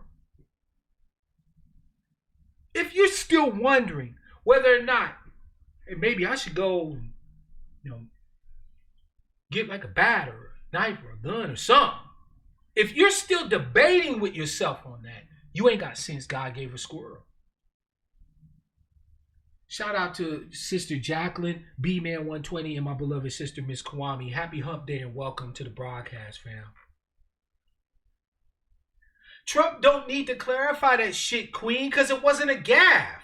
He said what the fuck he said. Matter of fact, he already tried to walk it back earlier on today.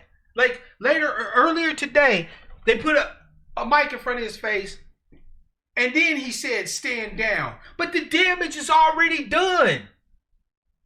He said this shit last night on national TV with the whole world watching. Fam, you got to understand, when America has a presidential debate, it's not just Americans that are watching that. I hope you knew that, right? I hope you knew that it wasn't just us that was watching the debates last night. People all around the world were watching those debates. In Europe, in Africa, in Asia, in Australia, in South America. They all, the entire world, heard our own president threaten to mobilize an illegitimate, unlawful, armed ethnic gang against other American citizens. But today he get to walk it back on, MSNBC. How does shit make sense?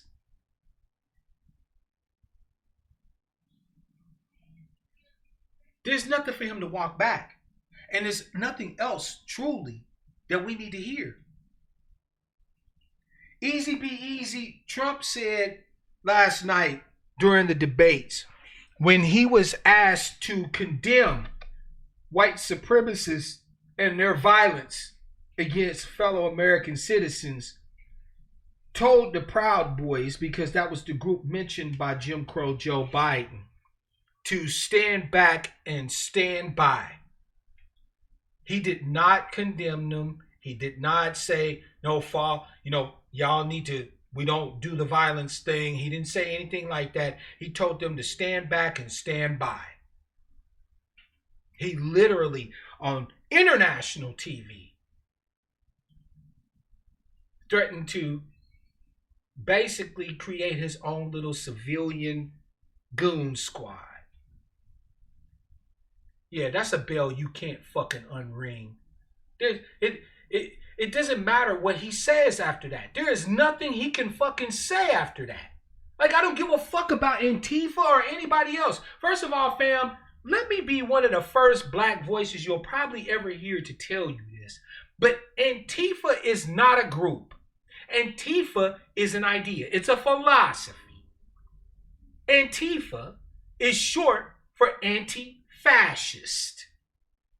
Antifa's been around since World War II in various iterations throughout various nations, all with one goal in mind: to resist the rise of fascism by any means necessary.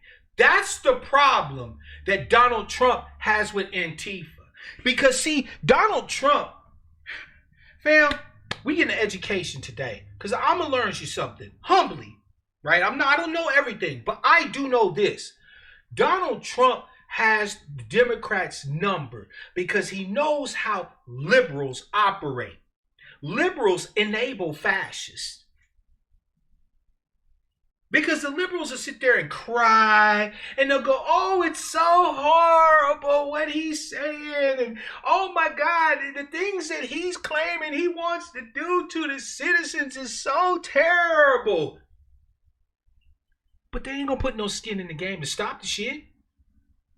Oh no, fam, these liberal folk that you see out here that says, oh my God, it's so horrible what's happening to you and your people. It's so dehumanizing. It's so abusive. I don't know how I can even stand to watch. They ain't gonna do shit to stop any of it. Liberals will feel your fucking pain all day. They'll cry and cry and cry. Oh my God, the tears of sorrow, the absolute inhumanity of it all, as they will in body after body after body of yours in gurneys into refrigerated trucks. Like, liberals talk, but they never do shit. And fascists count on that. Fascists count on you to feel all the way you want to feel about whatever's going on, but not to do a goddamn thing about it. Well, and anti-fascists say, no, we don't give airtime to fascists, right? We don't have debates with fascists, right? We don't try to have a meeting of the mind with fascists. We punched them in the motherfucking mouth. Antifa is not trying to have discussions with the motherfucking police. Antifa say that if the police are being a fascist group, then they need smashing. Does that sound like some shit you disagree with? I don't. Anti-fascists say that when your government eliminates your voice, when it squelches your voice and it is unresponsive to your needs, you don't sit there and debate about it and threaten to vote the bastards out. You go down to City Hall and you burn the motherfucker and you make them come out and answer to you.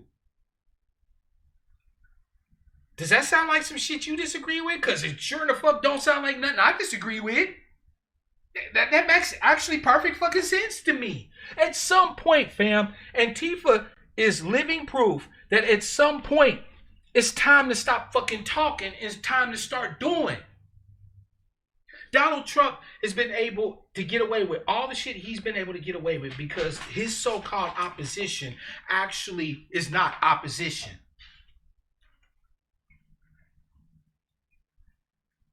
They're not opposition. The Democrats are not opposed to the Republicans. They both feed at the same trough. They both are wholly owned subsidiaries of Kleptocracy Incorporated.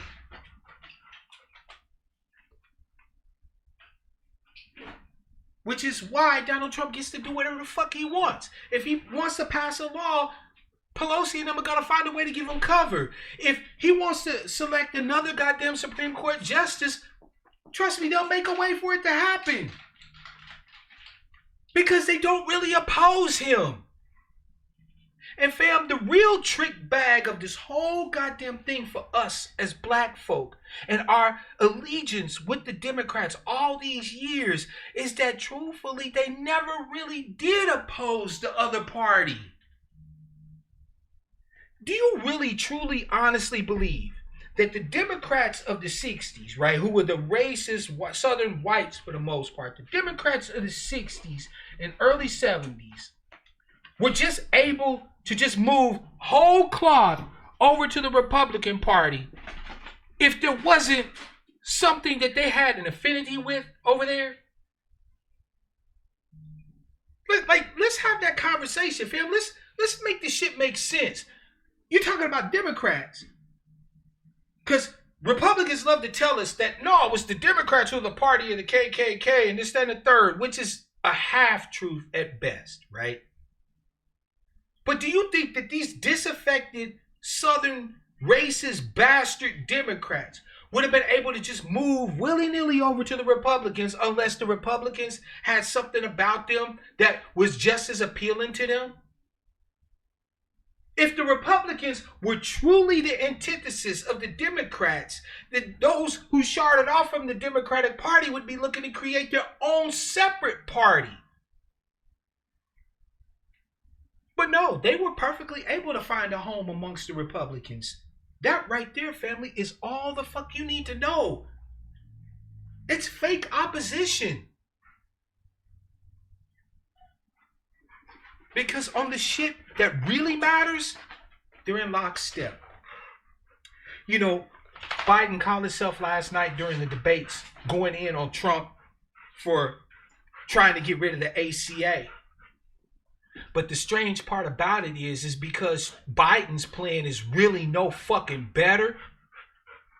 That wasn't the burn he thought it was. Most people aren't happy with the ACA anyway. So Trump talking about getting rid of the ACA isn't that big a fucking deal. But Biden's so-called bullshit public option is going to be just as fucking bad. He literally could not maneuver because there was no difference between him and Donald Trump.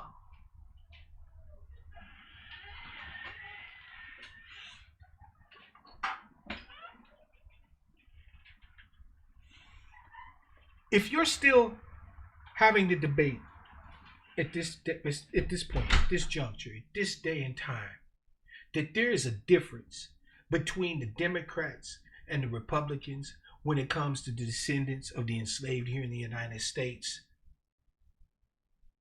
you ain't got sense. God gave a squirrel.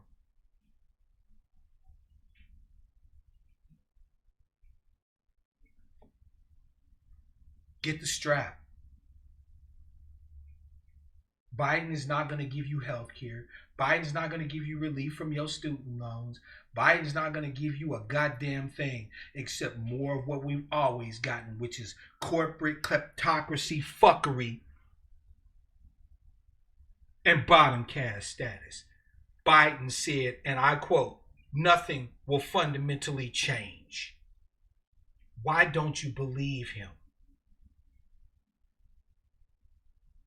Why don't you believe him? Trump ain't shit, but Biden ain't shit either. Fam, the takeaway from yesterday's debate for black people is this. We're fucked no matter which one of these bastards gets to sit at the resolute desk in the Oval Office. That's the key takeaway. There was literally zero fucking difference for our outcomes as the descendants of the enslaved in the United States, whether it's Jim Crow Joe or Trader Trump for another 4 years. If Trader Trump gets in, Trader Trump is going to fuck the whole country. And since when America gets a cold, we get pneumonia, we're going to pay the heaviest price for that. But that's collateral. We're just in the way. Biden gets elected, we're still going to get fucked. Only now the nation will say, well, we got rid of Trump. Everything's all good now. Nothing to see here. Oh, wait, black people still getting killed in the streets? Well, we need to fund the police. You know, Biden says we need to fund the police more. They need better training. Like they ain't been telling us that bullshit for decades while they're killing us in the streets.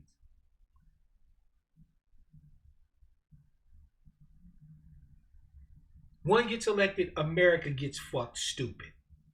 The other one gets elected, black people still get fucked stupid. But everybody else gets to shut up and breathe for 4 years. Till we right back here again in 2024. Get the strap. 425-296-1980 is the number, fam. Yesterday was a goddamn shit show, but it was a useful one because the blinders for us as black people, as the descendants of the enslaved here in the United States, should be off. There should be nobody right now walking around still under the illusion of inclusion. There should not be anybody walking around who feels safe in a room with more than 3 white men in it. There should be none of us that feel like we got this. We understand this. Both of them bastards are for the continued bottom caste status and subjugation of us as the descendants of the enslaved here in the United States. That ain't changed. That ain't changed at all. Trump just a little bit more naked and bold about it. Trump is just an equal opportunity rapist.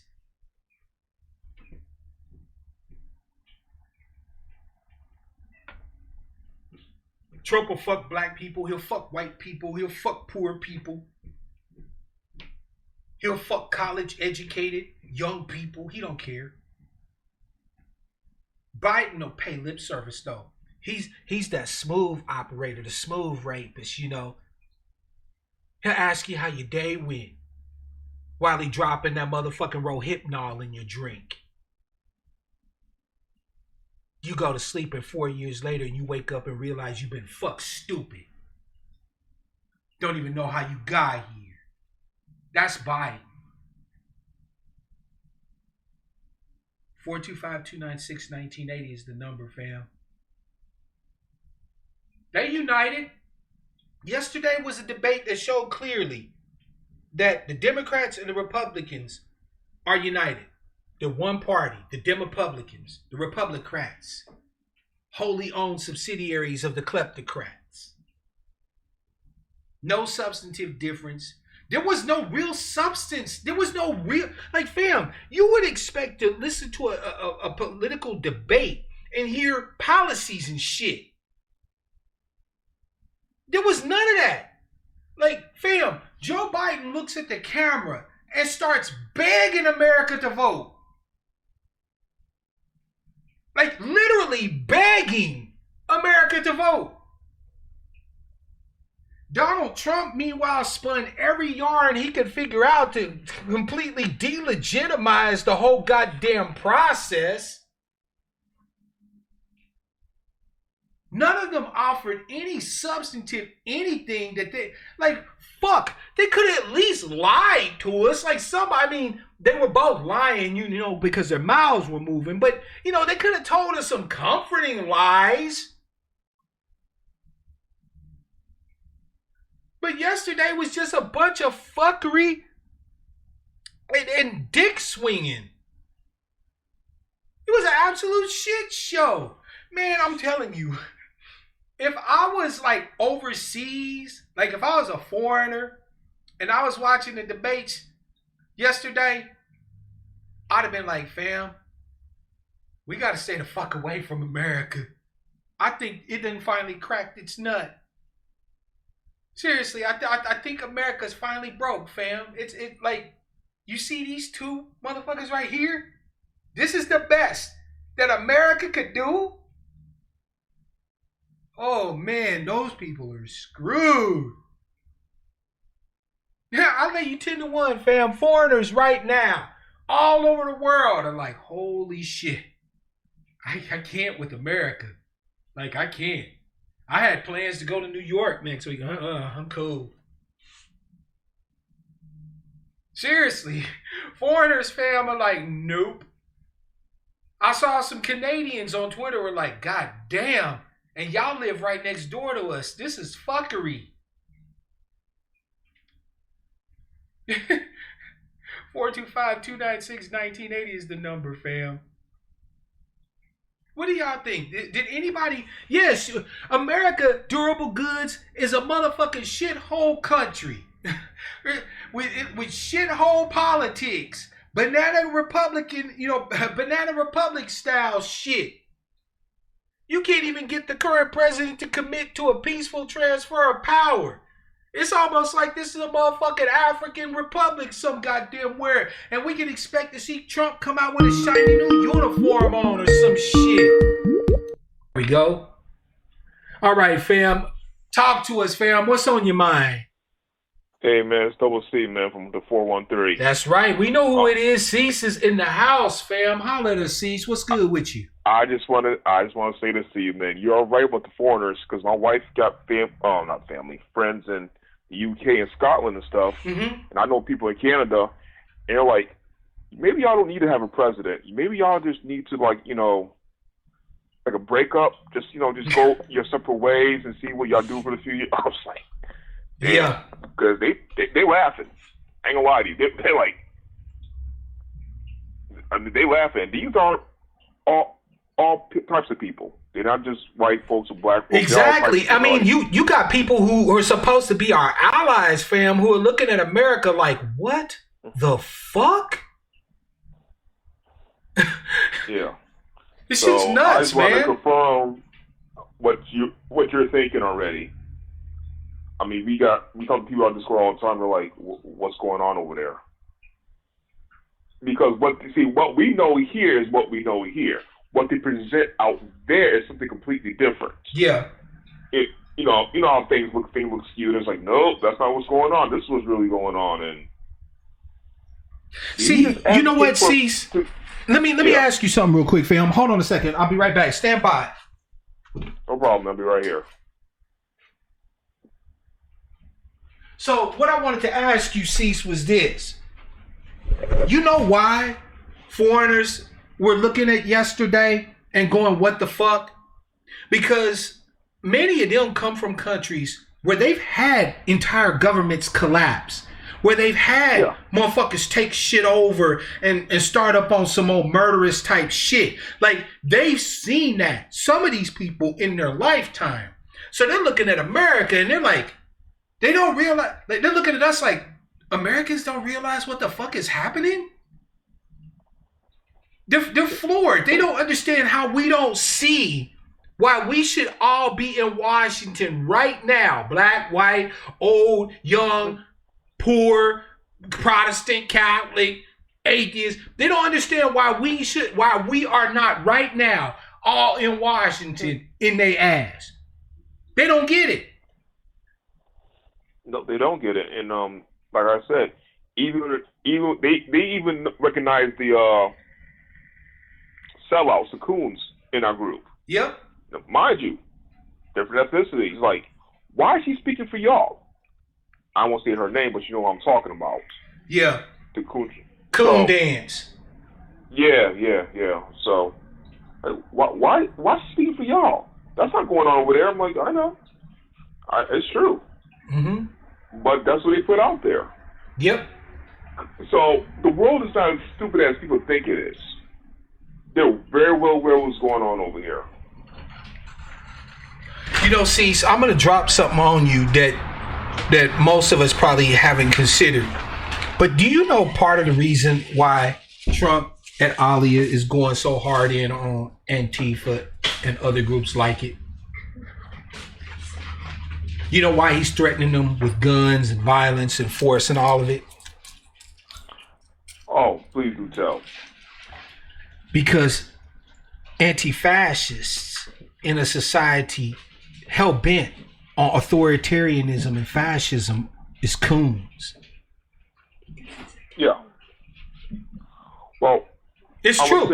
Basically, he's threatening America's coons. You know, the ones who say, no, wait a minute, we actually want to live up to the ideals enshrined in the Constitution, you know, where every man is created equal with inalienable rights granted to them by their creator. No, we actually believe in that shit. Those are America's coons. You got to understand this. This is why they going so hard in the paint on anti-fascist movements, on protest movements of all stripes, not just black folk in this particular matter. Anybody who dissents in Fortress America is America's coons. And unlike us, America don't deal well with its coons. America ain't gonna tolerate coonery and buffoonery from its citizens. What you mean you're not for white supremacy? Nope, we're not having that. They will gun you down.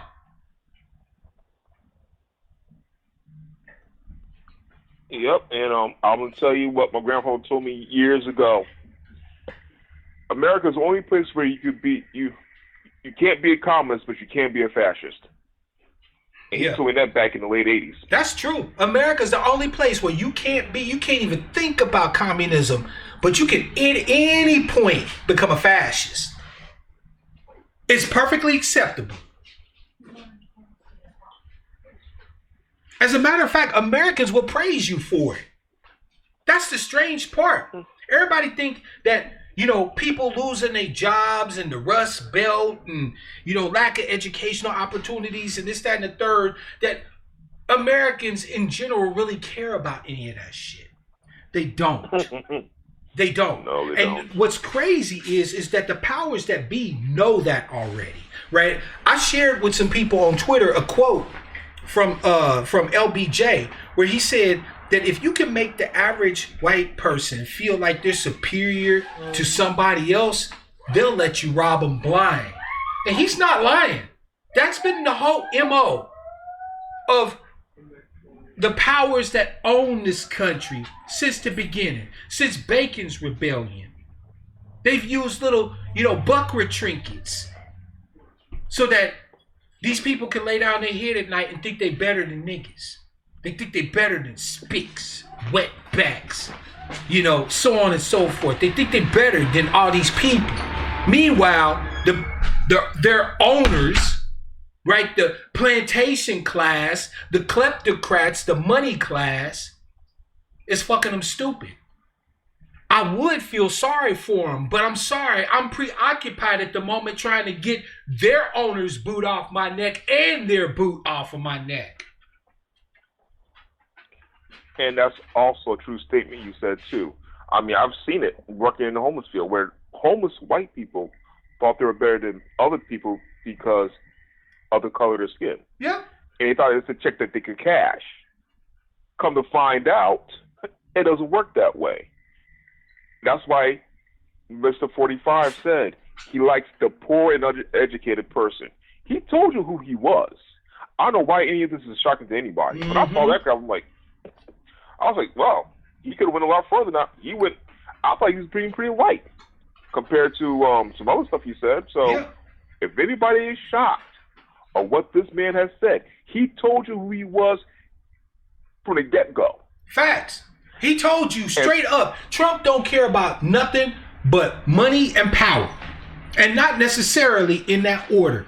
If you have money and power, Trump fucks with you. If you don't have money and power, die. He don't care.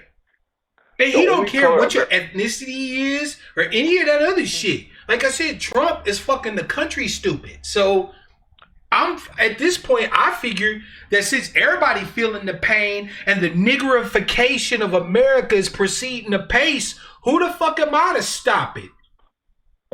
They didn't raise up and try to stop it when it was happening to me and mine. So what the fuck I look like trying to stop it happening from them? It's the equivalent of the black folks are canary in the coal mine. Basically, if like the whole opioid epidemic, we were getting killed with the opium and stuff back in the 60s. Yeah, they put us in projects. You damn right. So, there was a bunch of our brothers and sisters who was bringing heroin back from Vietnam and shit because a lot of us couldn't, avoid the draft, right? So we was going over there dying like flies while college white boys was over here having orgies, talking about free love and peace to the world and shit, right? But when these brothers came back, after all the trauma they experienced in the field, they also brought back heroin. And a lot of junkies was in our community. And in those days, junk was every motherfucking where. And do you think that they were saying, oh, those poor opioid users, those poor heroin junkies, we need to have treatment for them? Nope. They was locking niggas the fuck up and letting us die on OD right there in these little claptrap apartments we was living in. They didn't give a fuck. So I find it so... I had one feeling left, and that feeling left a long time ago for compassion for that type of stuff. He said, the suburbs, it's affecting the suburbs. I'm like, oh, okay. He told you what he was on. The whole time, he told you what he was about. And, if you can't see it now, fuck it. I can't help you. Thank you. And Biden had the nerve. Biden had the nerve yesterday during the damn debates to talk about the suburbs are already primarily, they're already integrated. Biden, what suburbs you live in? No, scratch that. What country do the fuck you live in? That the suburbs is integrated. That the exurbs are integrated. Let me tell you something. I grew up in the suburbs, and let me tell you, when black folks start moving in, or Spanish folks now start moving in, everybody else gets pushed the hell out. You damn right. And they're no longer the suburbs. It was another 10 years, and I'm being liberal with that number. No, you right as rain, fam. Matter of fact, there's even a number. I did the research on this shit. Now, I'm trying to remember the number. I think the percentage is 6%. When the ethnic makeup of a neighborhood goes beyond 6% of the minority group, which is us, because Don't nobody, like, they don't care about white Mexicans and shit. You know what I'm saying? Latinos. They don't care about them. Like, that's just flavor in the neighborhood. That just means more taco stands. The white folks don't really much care that much about that shit, right? No. When they talk about minority infiltration of a neighborhood, they're talking about us, right? When the number of us in a neighborhood approaches and goes beyond 6%, there's an increasing degradation of the property value and an increased flight from that neighborhood of people of the minority ethnic group. In other words, white flight. We know this. We've been seeing this. So how in the hell can Biden have the nerve to say that the suburbs is integrated? Bullshit. He from Scranton. Scranton, Pennsylvania is white DeVille. Oh, he's from Pleasantville then. Yeah, what the fuck does he know about integrated neighborhoods and shit? Biden hasn't lived in a motherfucking integrated neighborhood a day in his life. In all 77 years of that motherfucker, he's never lived in an integrated neighborhood ever. Why do you think that when the civil rights movement really kicked off in the 60s and shit, and in the 70s, when he became a motherfucking senator in 73, was it 73? I believe it was 73. This motherfucker talking about racial jungles and, you know, that's fine, but I don't want them living around my mother and daughter and so on and so forth. Why do you think that was? Because it wasn't like he was living in any neighborhoods where we were. No. And let's not forget, and I'm never going to forget the 94 crime bill. We don't care we failed them. That's on them. I'm paraphrasing what he said. Oh, but you know what, though? The liberals had already said they don't care about none of that. Like, I was watching this liberal broadcaster yesterday talking about, what was his name? Brian something, this little white liberal cat. He was talking about the fact that Donald Trump has to go back 26 years to say something bad about, like, in that intervening 26 years, the effects of Jim Crow Joe's legislation hasn't been decimating our fucking communities. Like, that shit was just a moment in time. See, that's what I'm telling you. Liberals enable fascism. They enable authoritarianism, because as long as you can continue to make liberals have the appearance of comfortability, they will never struggle against authoritarianism. That's why you need groups like us. That's why you need groups like anti-fascists or Antifa, because nobody else except us, the completely marginalized and bottom caste, or the people who are for justice by any means, those are the only people that will ever actually put up a fight against the authoritarian kleptocrats. They're the only ones. Nobody else will. They'll say, oh, okay, you know, here, move the boot down a little bit. Okay, yeah. Like, okay, it's still on my neck a little bit. Like, move it down. Okay, now move it a little bit to the right. Okay, I'm comfortable. I'm cool. Yeah. And like I said, I had a Zoom meeting the other day with my family, and they're all talking about, you know, they're all kind of pro-Biden. I had to stay quiet during this whole thing. It's like, because as soon as you mention the 94 crime bill, that doesn't matter. And these are black folks. And I'm like, y'all don't see the okie doke here? And it makes it seem like it seems like either I'm being gaslit or I'm gaslighting them. And it's like, he don't support our interest. Kamal don't support our interest. Why would I support somebody who don't support me? I'm tired of getting screwed with a sandpaper condom with a cactus. Facts. I'm tired of it. I'm done over it. And hopefully that's benign enough where you can put that on, leave that on there. But I'm tired of getting screwed with a sandpaper condom with a cactus. I'm tired of it. I can't take it. And for somehow, some way, we're still inviting that sandpaper cactus to come on in us. Oh, we gotta get Trump up. Vote no matter who. I'm like, you guys are. I had to leave. You better than me, because I'd have been cussing them out. I don't have no family. I do not have no family at this point, fam, that I tolerate fuckery from. None.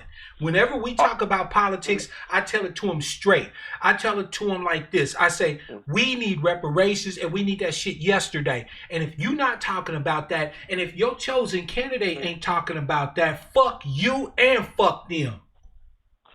My mother and I, I had to stop talking to her because we had dragged out, knocked down arguments about it.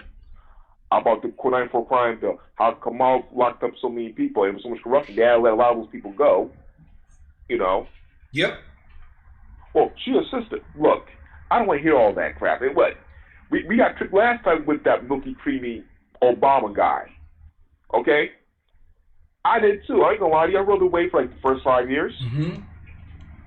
But it was like, no, I can't do this anymore. That sandpaper condom don't feel good. I don't like it. So, but I have sometimes with my mother about politics. It's to the point now where the only people that come to politics about really is you guys, my wife. Even though we have different opinion, we could, we respect each other's space. Everybody else, they want to fight you. Oh, you gotta vote. You gotta vote for this guy. Why do I gotta vote for that dude? Man, I ain't gotta do nothing but stay black and die. I ain't gotta pay taxes. All they gotta do is just stay black.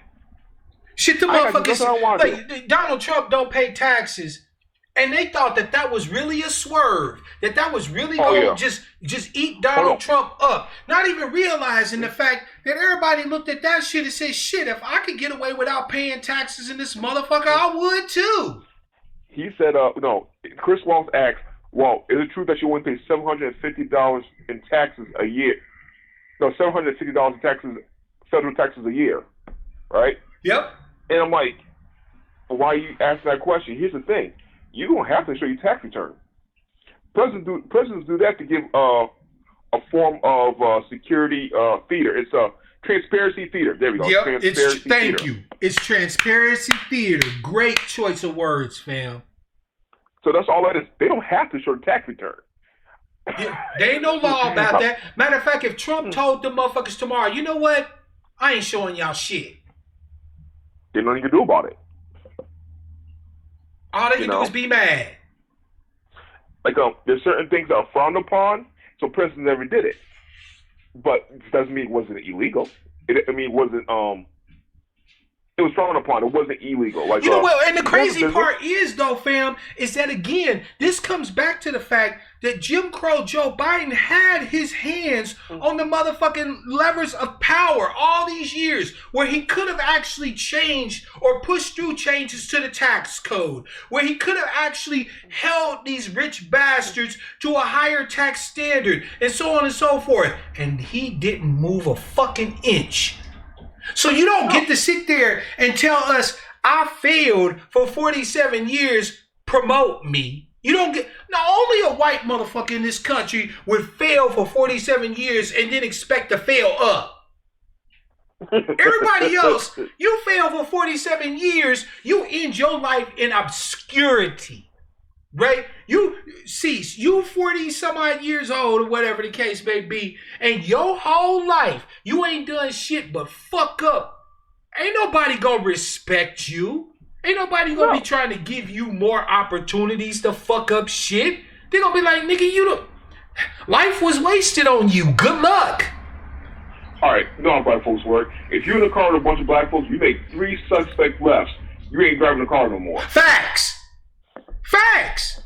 You turn that wheel a little too hard 3 times. Niggas just like pull over.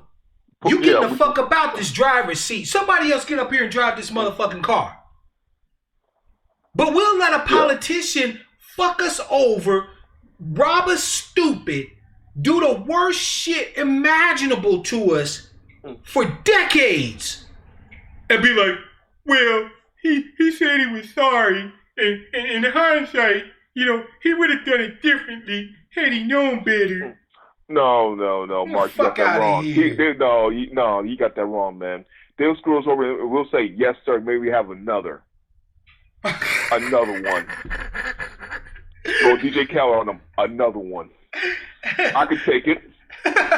You're military, you know what I'm talking about. Yeah. Another. Yes, sir, man, have another. They don't cry about it either. See, you a cold piece, but you right there, the motherfucker, man. It's almost like we competing to see how masochistic we can possibly be with these motherfuckers, man. And I, for one, don't get off on getting my ass kicked. Like, I get no thrill from that shit. You know what I'm saying? Like, I don't want us to have to take that no more. No, that's it. They don't even give you lube or nothing. You feel me? They don't give you no lube or nothing. They're like, we got some spit and some blood. That's pretty much it. Like, at this particular point, you're not gonna like the fucking you take from the right side or the left side. So yeah, it's just it is what it is, man. But I don't want to stay on too long. I'm sure somebody else is trying to get in. But like I said, if you ain't learned nothing by now, I mean, if someone tells you who they are, literally tells you, they're not dropping hints, not talking code, they're telling you who they are. They tell you what they're going to do. In the words of Maya Angelou, believe them. Believe them. Because, so you either tool up, strap up, or get out the way. Thank you. Couldn't have said it better, fam. Thank you. I'm saying me and my missus, we're stuck on stuff right now. Little by little. She thinks I'm crazy, but I'm like, I'm gonna either I don't have a gun, I'm gonna have knives, I'm gonna have a baseball bat, I'm gonna have something. Yep. I'm with you right there. I don't care if you can't get a gun. You better be carrying something. Like when they come for you, make it cost them.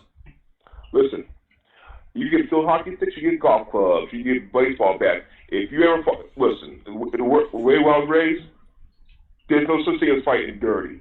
You fight to win. Fighting is necessary. Facts. Shit, get you a stick. Make a staff. There's no law anywhere that says you can't walk around with a stick. Where I live at, people walk around with walking sticks all the time. Facts. They're quarter staff. Actually, they're really quarter staffs, or they're just regular staffs. They're just walking sticks all the time. I had a guy. Before the guy died, he was making me one. Fam, and they easy as fuck to make. They easy as hell to make. You can go and get you a 1-inch dowel from Home Depot, 6 foot long. Take and hollow out the center of it, right? You might have to either have them do it, or you get somebody to do it for you, or do it in sections or whatever. But hollow out the center of that motherfucker. Take a solid copper rod, run it right down the middle of that motherfucker. Put copper end caps on it and wrap it with leather or something like that. Put some markings on it. Draw some pictures and shit on it. And just call it your hiking stick, your walking stick. Hell, the Irish used to call them shillelaghs, right?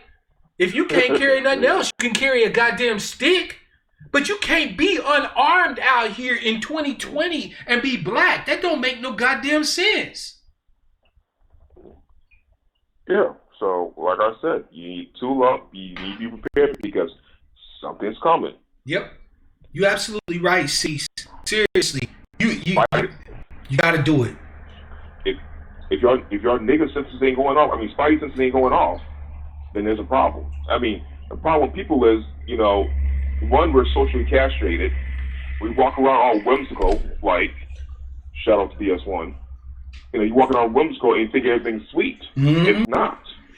It's a bit, and I'm talking from a guy who used to think that way, or who's on that kumbaya stuff. Yep. And on that forgiveness stuff. I'm talking from personal experience.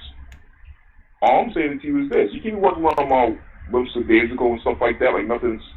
He told you what was going to happen. If you go, you ain't gonna go that far. Look at social media a little closer, not just Twitter. Yep. Discord, 4chan, Facebook, 4chan, WeChat, TikTok. I might not be working, but I do go on those stuff because I need to see what's going on. Even when I don't leave my house, I need to see what's going on around me in my community. Because that person's cutting my hair might want to slit my throat tomorrow. Yep. The only people I trust are the ones in La Casa de Double C's. That's it. I feel you, fam. I trust my people. That's it. At this point, like I said, if I'm in a crowd of more than 3 white folks, I got my hand on my gun. And I'm ready to stand my ground. They done told me. And you only have to tell Mark Black once. Well, here's the thing. What's understood doesn't have to be said. Boom. And that, sir, thank you for having me, man. This is a good conversation, man. Always a pleasure, man. brother. Always a pleasure. Love you, fam. Take it easy, all right? Be safe out there. Yeah. Peace. Great call from the brother Cease, fam. Yeah, unsunken one. Shit, I ain't forgot how to make them nunchucks. Get you a motherfucking broomstick, one of those 1-inch wooden broomsticks. Take a hacksaw, cut that motherfucker into 2 sections, 12 inches long each. Find you a piece of dog chain and some motherfucking screws. Take you some metal strips, put them on the end where you screw that shit into the wood so the wood don't split. Wrap the other end. Better act like you, Bruce. You better act like you know. See, the problem is, fam, is niggas started acting brand new. We started acting like how America is showing us it is wasn't how America was. This is how America has always been, fam. The only difference is that we getting the motherfucking veil pulled from over our eyes, right? We getting that disillusionment. That's why you got all these depressed ass Negroes out here. That's why you got Van Jones on TV crying. That's why you got Mark Lamar Hill on TV crying. Because these niggas thought everything was sweet. They thought America's playing nice now. America the same brutal shit show piece of shit motherfuckers they always been. We the ones with the misapprehension. We're the ones thinking the shit's sweet when it smells like dog shit. 425-296-1980, fam, is the number. Pop that up on the screen. 425-296-1980 is the number. Yeah, you don't get the shit in my hand and then tell me it's Jello pudding. You don't get to piss on my head and tell me it's raining. Caller from 301, it's your man Mark Black. What's your name, where you calling from, and what's on your mind? Make sure you turn down your background too, fam. Fam, can you hear me? Peace, my brother. Oh, hey, Peace, Elder Brother brother. Richard, how you doing, brother? Long time no hear from. It is good to hear from you. How life treating you, sir? Peace, my brother. Life is treating me good. I just woke up from a nap, but I was able to catch you on the end, and I see that's my see man. you on the mark. Shit. I was able to, I was feeling a little tired, but then Brother Elder, look, let me tell you that- something. That nap is more important than anything I'm saying right now. You could have caught me on the re-up, brother, but sleep is precious. Yeah, oh my God, I feel like a new man. I ain't mad at you, brother. Did you watch that craziness yesterday? That madness they called a debate. Did you check it out? I caught the way I caught it. I fell asleep on it, but I caught it. I fell asleep when Biden was talking about the suburbs was integrated. I just went out then. That's the last thing I remember. But yeah. I caught the rewind when Antonio was talking about it, when he played it on his podcast or his broadcast last night. I caught the thrust, some of the issues or some of the things that they were talking about. So what did you think? What did you think about the debates? What do I think about the debate? What do I think about that debate? I think it's time. Always consider. I always consider ADOS and what time it is for us and everything. But I wanted to start. It's a joke. Well, this is a joke I wanna bring to you. It's not too long of a joke though. But then maybe we can talk about some things. Let's see if we may be in the same spirit or in the same faith. Okay, but this is a story about the rabbit, the penguin, and the turtle. The rabbit, the penguin, and the turtle, they robbed the bank. Did you ever hear that joke? No, I ain't never heard that, fam. Run it down. the rabbit, the penguin, and the turtle, they robbed the bank. And the turtle and the penguin, they got away, and the rabbit got caught, and he had to, go up and serve, 20 years in prison and everything. So the turtle and the penguin got away with the money and everything, and when the rabbit had served his time in prison, he came to the residence of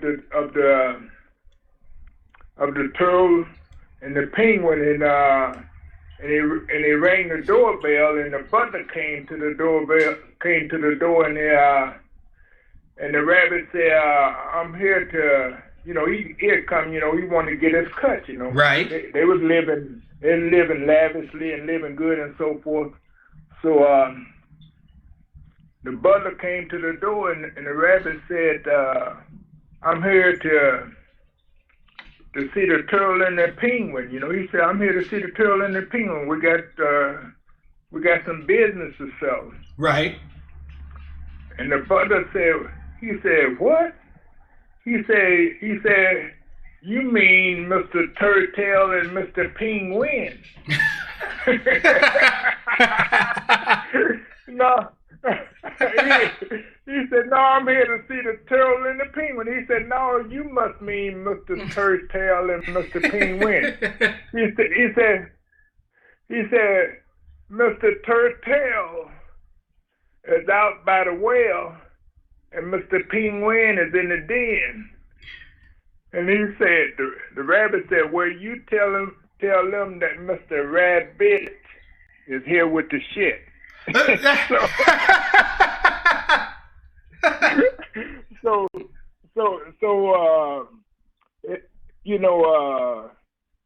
What's been heavy on my mind lately is from one of the movies that I watch constantly. I go back and watch time and time again. It's called Right. Tombstone. And there came a time, the one with Kurt Russell and Val Kilmer and Tombstone. It came a time when Wyatt Earp decided, he said, "I'm coming at you," he said, and they asked Doc Holliday, they said, "Well, what is it? Is he out for revenge?" He said, "No, he's not out for revenge." He said, "This is a reckoning." Mm-hmm. He said, "This is not revenge." He said, "This is a reckoning." You know, and that word reckoning, it's just been heavy on my mind lately. It comes a time, when we as adults, we got to face and we got to come to a reckoning. Yes, sir. I think this is just as good a time as ever. But as you have stated, we have to be prepared. We got to get ourselves prepared for the reckoning. We're not ready for the reckoning, but it's going to have to come a time when the reckoning has to take place, because if you look at what happened between the North Vietnamese and the South Vietnamese, it came a time when the reckoning had to take place. Yep. When it came a time between Mao and Chiang Kai-shek, it came a time when the reckoning had to take place. It's just, we're not going to be able to get what we truly want until we come to the point where we have to say, well, this is the time for the reckoning. We got to get ready. We got to, those who are, like Moses and like if you look at the Ten Commandments, the old Ten Commandment and so forth,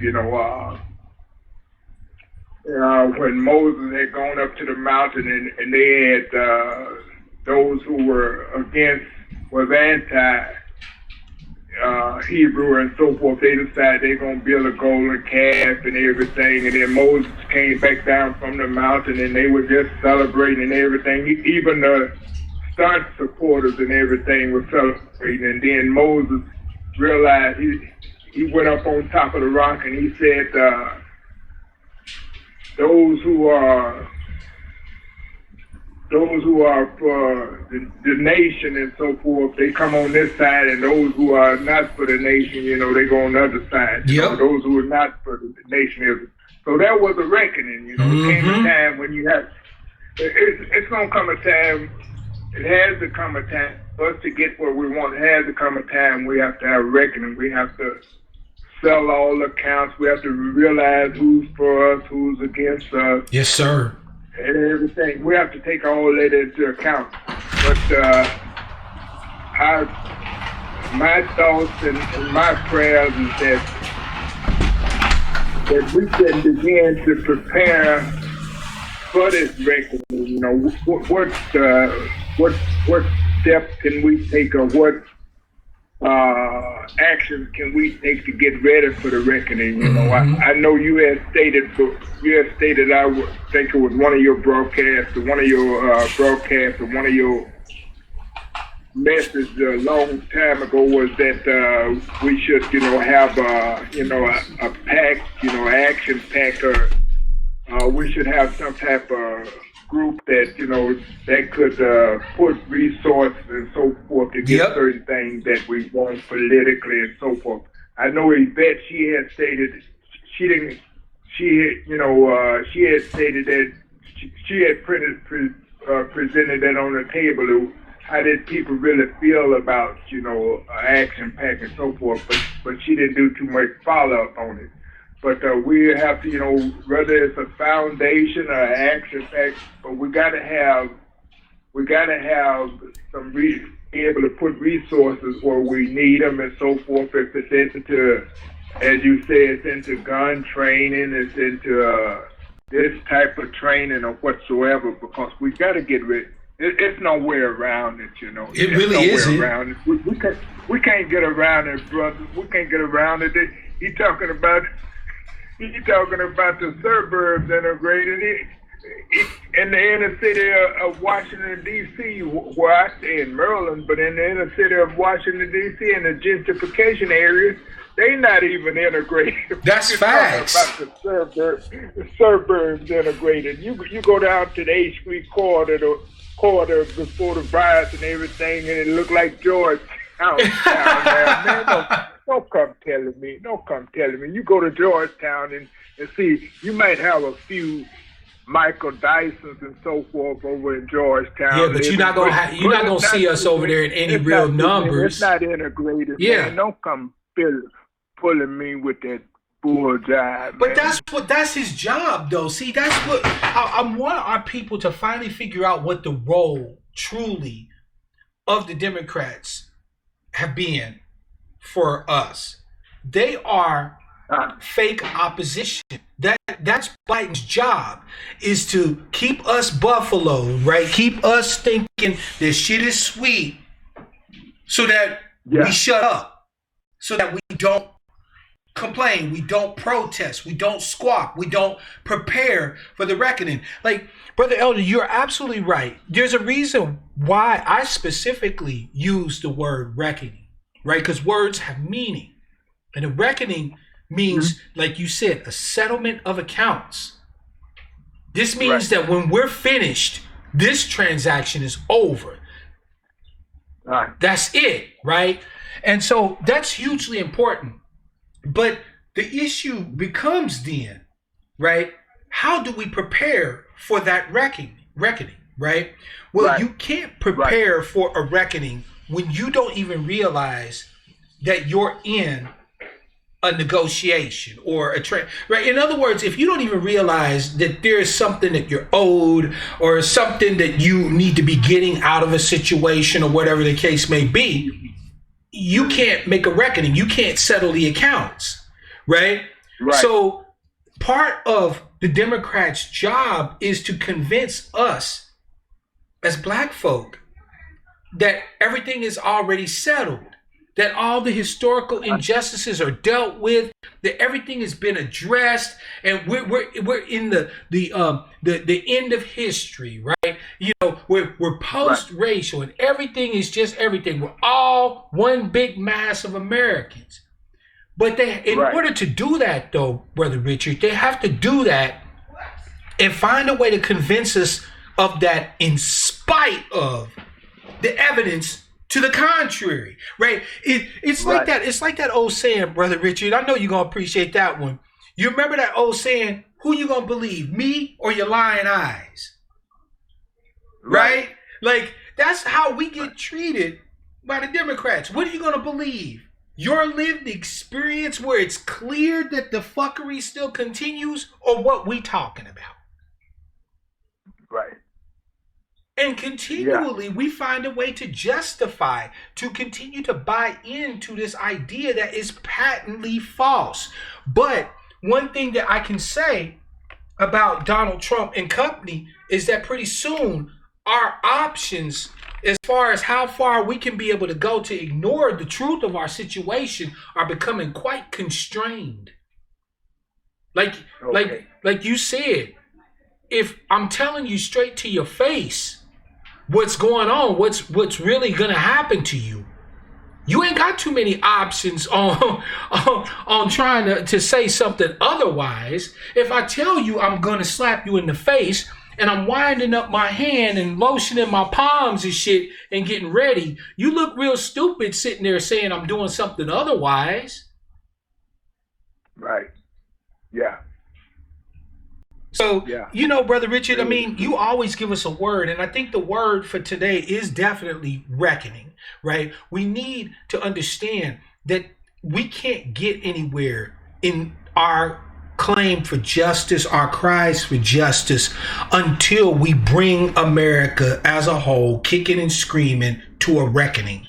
And when we're done, when we're finally done, on the other side, this transaction will be paid to. The sheet will be balanced, right? But we have to have that. Yeah. It's no way, you know.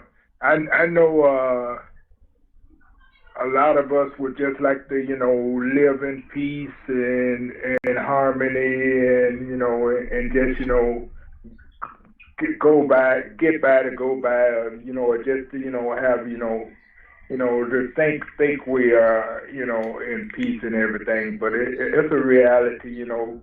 It's just the handwriting is on the wall, and I'll just say a couple of more things, and then I'll let somebody else get in, because I've had my history.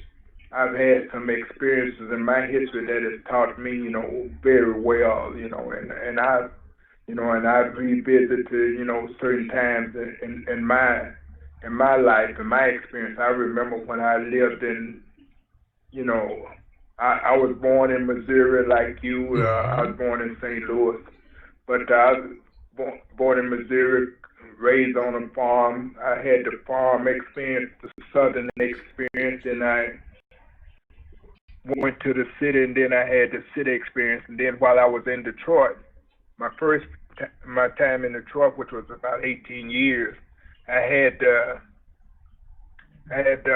opportunity or the privilege to get into union politics. So I did become president of a local union there in Detroit. But and I got a chance, you know, but it taught me things, you know. I was, you know, it's, you know, you make errors, but you learn things and so forth. And the company that I was working at, it was a pop company, a soda water company. And then, you know, you seen how the politics and everything went on and so forth. And we had various owners, you know, various people would buy, you know, with this group of owners, or this group of people would sell it to another group, and then they would bring in, you know, various people. But it was this,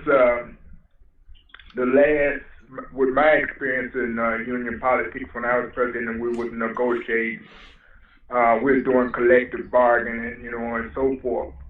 It was the ownership had went more into to people who were of Jewish descent and so forth. Mm-hmm. And it was this one,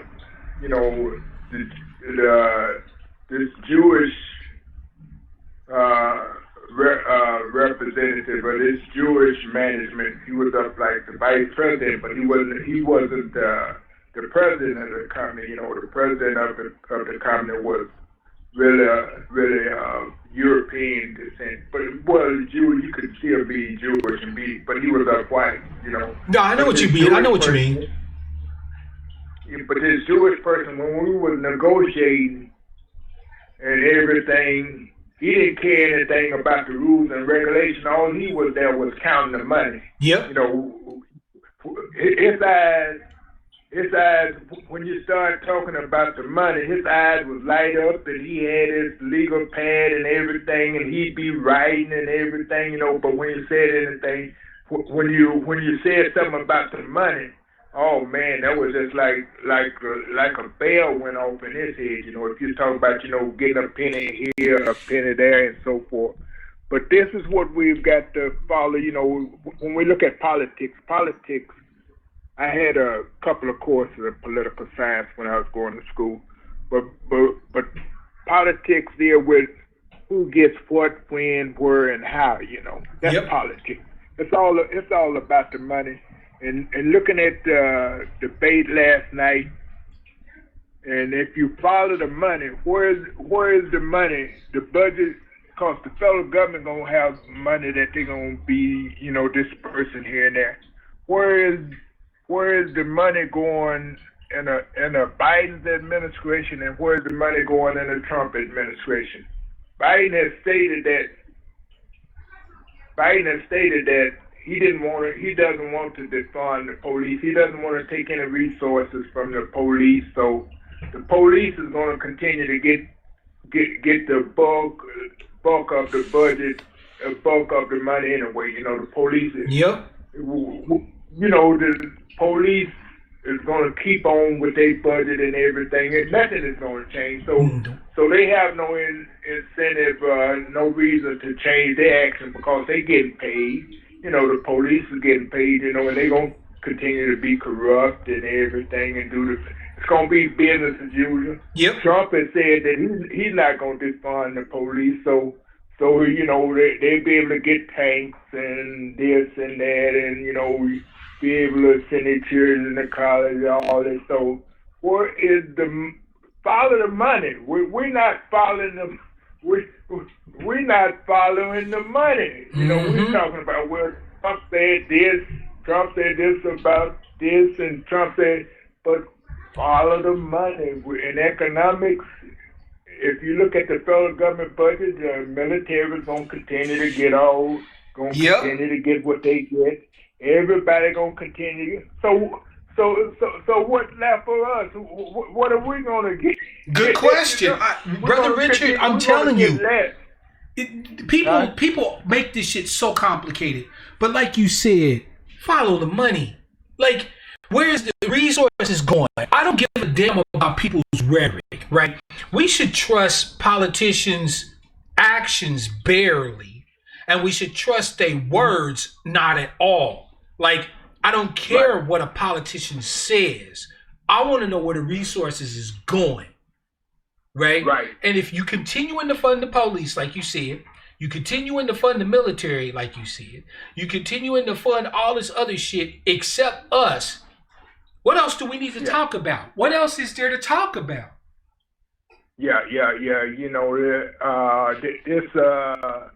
This Roe versus Wade and all, the Supreme Court is just a distraction. Forget all of that junk over there.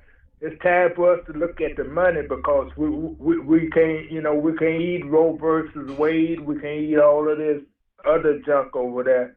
It's time for us, but my God, I just wish I just wish my health was good. I'd come out there with Washington and I would work with you, be able to work with you to establish whatever, uh, uh, fun and whatever, You know what, Brother Elder? Don't worry about it. There's a place for you, right? Because you know me, I ain't never too good to not need advice, guidance, additional eyes on shit. Trust me, fam. Yeah. As long as you alive and breathing, anything I do, you can get in on. We gonna figure it out. Okay, my brother. But when you get ready, if you want to, if you want to start the action pack or you want to start your foundation in any way you want to go, just to make sure you keep me tuned in and I'll keep and let everybody me know, tuned in. There ain't nothing I do that's for me. It's for us. So trust me, when I'm ready to make that move, I'm definitely gonna announce it. So, but Brother Elder, man, I appreciate you, fam. I'm glad you took the time to drop a word on us today. I mean, you put something on my mind today. Like, I always think after our broadcast, but man, today was just, it was a full-on word, brother. And I appreciate you and love you as always. Love you, my brother. Stay strong. Yes, sir, I will. Thank you. Peace. Fam, Brother Elder Richard was on it, man. A reckoning. I mean, really, that's what it comes down to, fam, at the end of the day. Like, it's we need a reckoning. It's as simple as that. And we need to make sure that we follow the money. Sister Strongflower is talking about Howie Hawkins and the Green Party platform. Y'all already know how I feel about the Greens, right? Y'all need to be looking at them as an option. You don't have to vote for evil, right? Our ADOS brethren is going to be voting down ballot. I support that 100%.